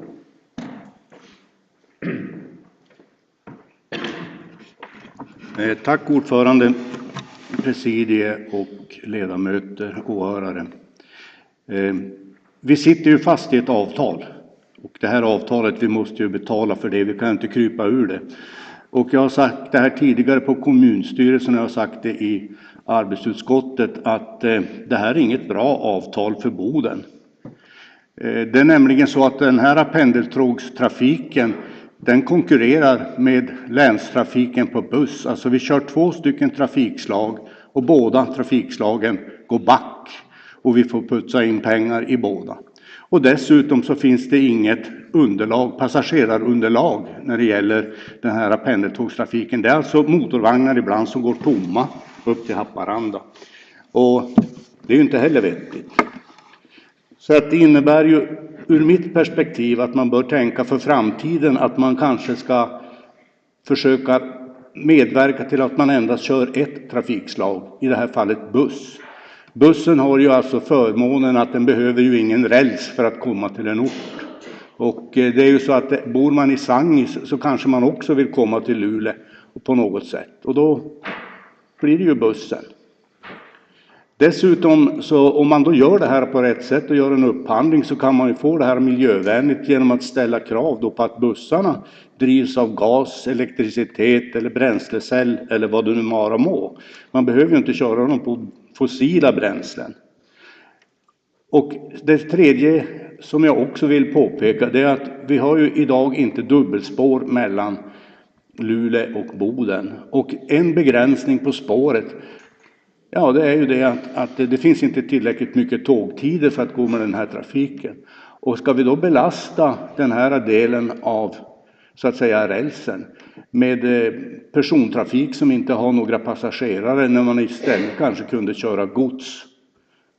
Det verkar inte heller riktigt vettigt, för vi vet ju att vi jobbar ju för att vi vill ha ett dubbelspår. Men dubbelspåret kommer ju inte vara på plats 2025 utan det kommer ju att vara mötesplatser. Så att jag tycker att vi ska fundera lite grann och vi ska vädja till tjänsten att fundera lite grann på det här när vi går in i en ny avtalsperiod. Vilket avtal som vi ska vara med i. Det är inte helt givet att man måste köra 2 trafikslag, varav det ena trafikslaget inte har några passagerare. Tack för ordet. Tack så mycket för det. Då har Rasmus Joneland, Vänsterpartiet, begärt ord.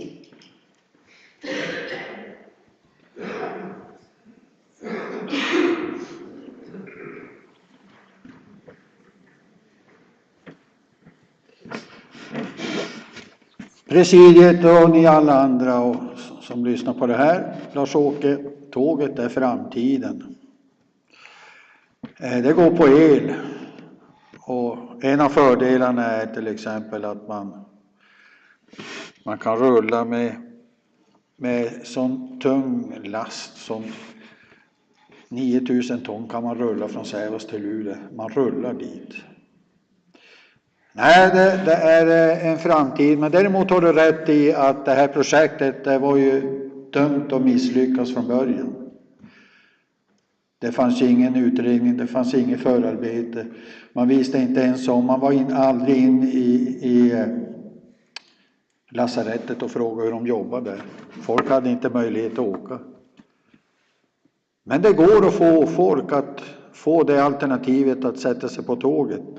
Om man hjälper till med anslutningar till buss, anslutning när man kommer fram. Så jag tänker väl så här, bromsa lite grann i att utöka biltrafiken med fler däck på vägarna. Så ska du få se att det kommer det här ordna sig med tåget om man gör det rätt från början. Jag återkommer med en motion i den här frågan. Tack snälla du. Beatrice Öhman har begärt ord. Jaha, Lars-Åke begärde replik. Du kommer vänta 2 sekunder. Hade du det?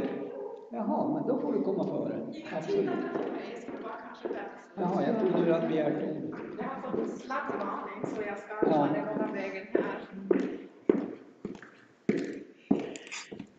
Tack så mycket ordförande, men det blir ju naturligtvis en replik till bägge två nu på det sättet. Jag tänkte nämligen också säga som konsekvent användare av offentlig trafik är jag egentligen nästan för mycket part i målet om att börja en debatt nu om hur vi ska färdas. Däremot handlar ju ärendet, tänkte jag bara påminna om en medfinansiering av pendeltåget Haparanda, Kalix, Boden, Luleå 24 till slutet av kontraktsperioden, oavsett vad man nu alltså vet och tycker om hur det uppstod. Däremot det som står i beskrivningen är ju då alltså att det är av stor vikt att ägargruppen upptar en dialog om hur trafiken fortsatt ska finansieras efter 2025 och att trafiken på Haparandabanan ges en långsiktig finansiering på samma sätt som all annan tågtrafik i länet. Så precis som det beskrevs, vi ska ta beslut om den fortsatta medfinansieringen under en löpande kontraktsperiod och att naturligtvis alltså på tjänstensidan redan finns full medvetenhet om att det är nu redan läge att fundera på hur man fortsätter efter det kontraktet har löpt ut 25. Och jag säger också här tåget. Tack så mycket för det. Då har det Lars-Åke också begärt replik. Varsågod.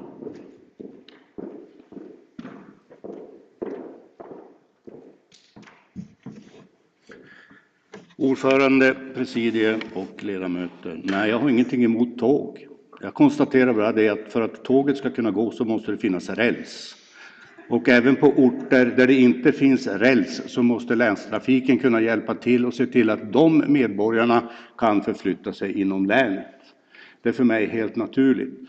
Och tåget, det må vara framtiden när Norrbotniabanan är byggd, men vi är inte där än. Utan just nu så är det bara så att det, mellan Luleå och Haparanda så kan bara tåget stanna på några ställen. Det kan inte ens stanna i Morjärv för att perrongen inte är elektrifierad där, utan det måste passera Morjärv utan att stanna. Jag sitter i regionen och har följt lite grann av det här. Det är faktiskt ganska många gånger som att passagerarantalet på tåget är 3 och understigande. Det låter inte riktigt rimligt. Och dessutom så där man kommer upp till Haparanda så är det en annan spårvidd. Och då fungerar inte det heller med spårväxlingen alla gånger, utan då är det ju busstrafiken som får ta tag i det hela och flytta passagerarna från Haparanda till Luleå. Så att jag tycker att det är bra att man ska se över det här avtalet i framtiden. Det känns väldigt bra. Men det var någon som sa till mig att tåg, det var egentligen 1800-talets trafiklösning. Det är inte framtiden, eftersom att då måste vi bygga mer räls. Tack. Tack så mycket för det. Egon Pahl har begärt ordet. Varsågod Egon, moderaten.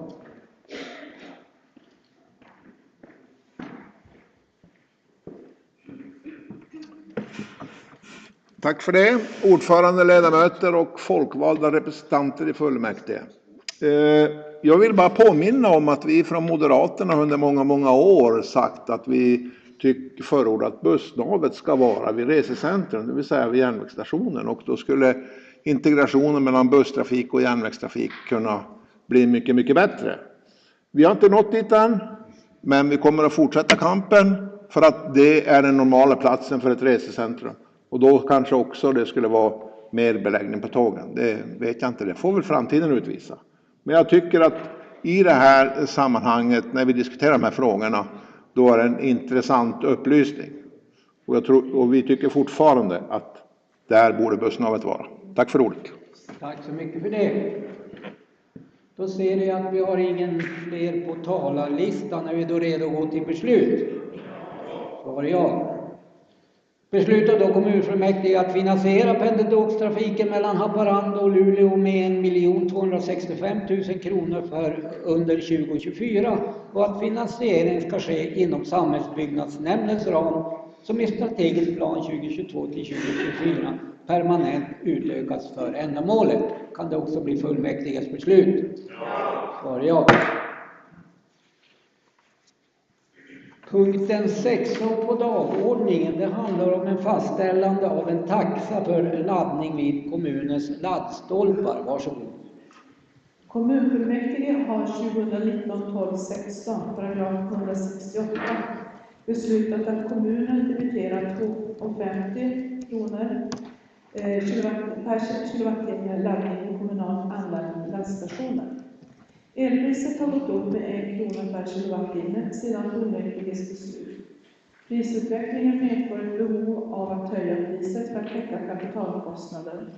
Dels följa marknadsutvecklingen, dels inte heller subventionera vare sig anställda eller medborgare och besökare som parkerar och laddar på kommunal fastighetsmark. Kommunen står dessutom inför relativt stora investeringar för varje nyanlagd parkering som anpassning för att följa Boverkets riktlinjer för laddinfrastruktur. Samtliga platser på nyanlagd parkeringar kommer kommunala fastighetsmark. Inom kommunal fastighetsmark utföras med kapacitet att utrustas med infrastruktur för laddning av elbilar. Och fastighetsavdelningen föreslår därför att taxan höjs till 4,50 kronor per kilowattimme för laddning av fordon i kommunal infrastruktur. Tack så mycket för det. Här är ju som sagt var kommunstyrelsens förslag att fullmäktige fastställer taxan för användning av kommunens laddstolpar till 4,50 kronor per kilowattimme från och med 2023-12-01. Varsågod, ordet är fritt. Jag finner ingen på talarlistan. Är vi då redo att gå till beslut? Beslutar då fullmäktige att fastställa taxan för användning av kommunens laddstolpar till 4,50 kronor per kilowattimme från och med 2023-12-01. Svar ja. Punkten 17 på våran dagordning handlar om restproduktbearbetning i Boden AB med ansökan om kommunal borgensram. Varsågod. Restproduktbearbetning i Boden AB och resolutionsnummer 55-65-41-2797 har inkommit med en ansökan om kommunal borgensram uppgående till 17 miljoner kronor i avsikt att låna medel för kommande investeringar. Styrelsen i bolaget uppdrog VD att inkomma med en ansökan om kommunal borgensram vid sitt sammanträde 2023-09-21 till kommunen. Restproduktbearbetning i Boden AB är ett eget kommunalt bolag som ska driva verksamhet med att sortera och upparbeta hushålls- och verksamhetsavfall samt annan därmed förenlig verksamhet.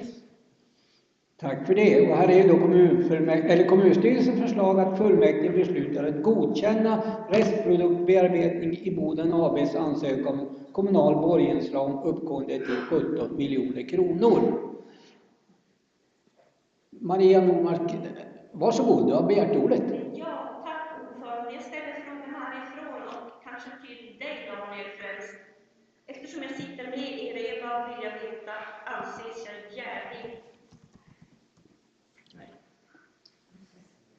Inget jäv föreligger. Tack. Då finner jag att vi inte har någon fler på talarlistan. Är vi då redo att gå till beslut? Ja. Beslutar då fullmäktige att godkänna restproduktbearbetning i Boden ABs ansökan om kommunal borgensram till 17 miljoner kronor. Kan vi göra så? Ja. Punkten 18 på vår dagordning är fastställande av sammanträdesplan 2024 för fullmäktige, kommunstyrelsen och kommunstyrelsens arbetsutskott. Varsågod. Kommunledningsförvaltningen har tagit fram ett förslag till tidplan för sammanträdesdagar i kommunfullmäktige, kommunstyrelsen och kommunstyrelsens arbetsutskott för år 2024. Och här är då förslaget att vi ska godkänna, att fullmäktige godkänner sammanträdesplaner för 2024 för kommunstyrelsen och kommunstyrelsens arbetsutskott och fullmäktige. Kan vi göra så? Vi behöver mer formella än så. KS har tagit sina dagar när vi tog för fullmäktige. Jaha, KS hade tydligen tagit sina fullmäktige dagar. Ja, tack för det. Då är vi redo att gå till kommunala val och då har Anna-Karin Nylund begärt ordet som valberedningens ordförande. Varsågod Anna-Karin.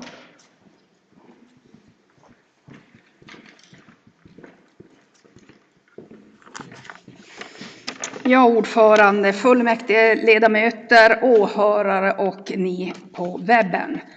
Vi har några valärenden idag, både avsägelser och nyval. Det finns utdelade på era plattor samt att det har kommit 2 nya avsägelser på morgonen och de finns också på er dagordning. Och jag tänkte ta ett ärende i taget.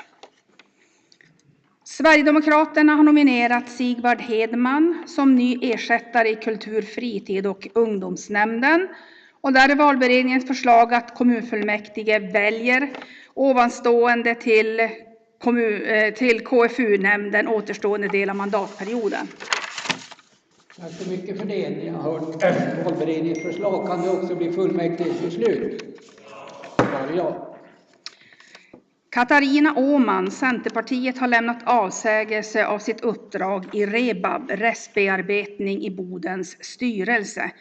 Valberedningens förslag att kommunfullmäktige bifaller den avsägelsen. Tack så mycket för det. Ni har hört valberedningens förslag. Kan det också bli fullmäktiges beslut? Ja. Olle Lindström, Moderaterna, har lämnat avsägelse som ersättare i kommunfullmäktige. Och där är valberedningens förslag att kommunfullmäktige bifaller avsägelsen. Tack så mycket för det. Ni har hört valberedningens förslag. Kan det också bli fullmäktiges beslut? Svar ja. Sead Maglik, Sjukvårdspartiet, med avsägelse av uppdraget i REBAB, restbearbetning i Bodens styrelse.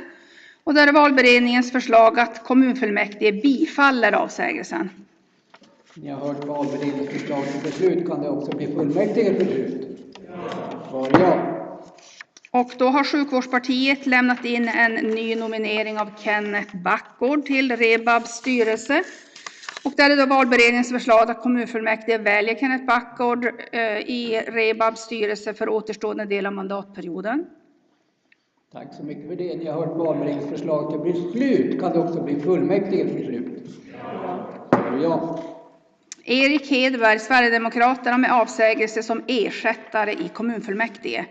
Och valberedningens förslag är att kommunfullmäktige bifaller avsägelsen. Ni har hört valberedningens förslag till beslut. Kan det också bli fullmäktiges beslut? Svar ja. Sen har vi de 2 nya ärenden.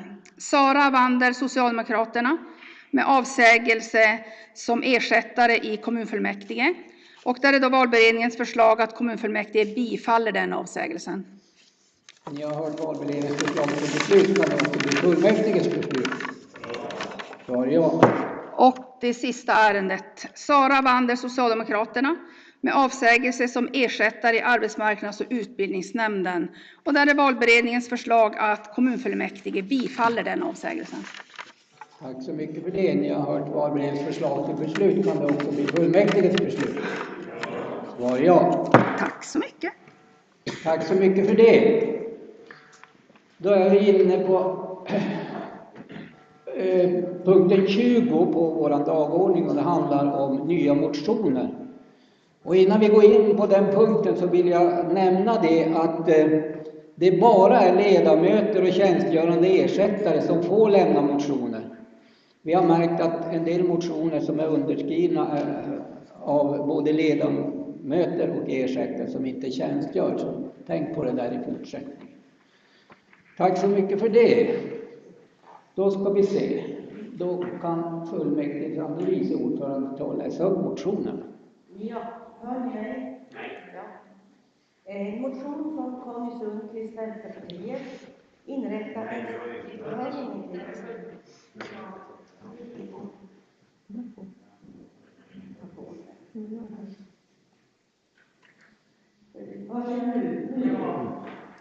Då är det en motion från Conny Sundqvist, Vänsterpartiet, inrätta en samordnare mot mobbning. Ni har hört förslaget till motion. Till kommunstyrelsen för beredning kan det också bli fullmäktiges beslut. Svar ja. Och en motion från Maria Wikström Nordmark, Sverigedemokraterna, inför avdelningar för demensdrabbade under 80 år. Ni har hört förslaget till motion. Till kommunstyrelsens förberedning kan det också bli fullmäktiges beslut. Svar ja. Motion från Maria Wikström Nordmark, Sverigedemokraterna, inför trygghetsnummer dygnet runt för larma angående människors behov av hjälp. Tack så mycket för det. Ni har hört förslaget till motion. Kan vi också skicka den till kommunstyrelsen för vidare beredning? Svar ja. Och sista motionen från Tobias Sundberg, Moderaterna, om ändrad prissättningsmodell för kommunala fastigheter. Ni har hört förslaget till motion. Kan vi också skicka den till kommunstyrelsen för vidare beredning? Svar ja. Då ska vi se, punkt 21 på dagordningen är nya interpellationer. Finns det några sådana? Några sådana har vi inte.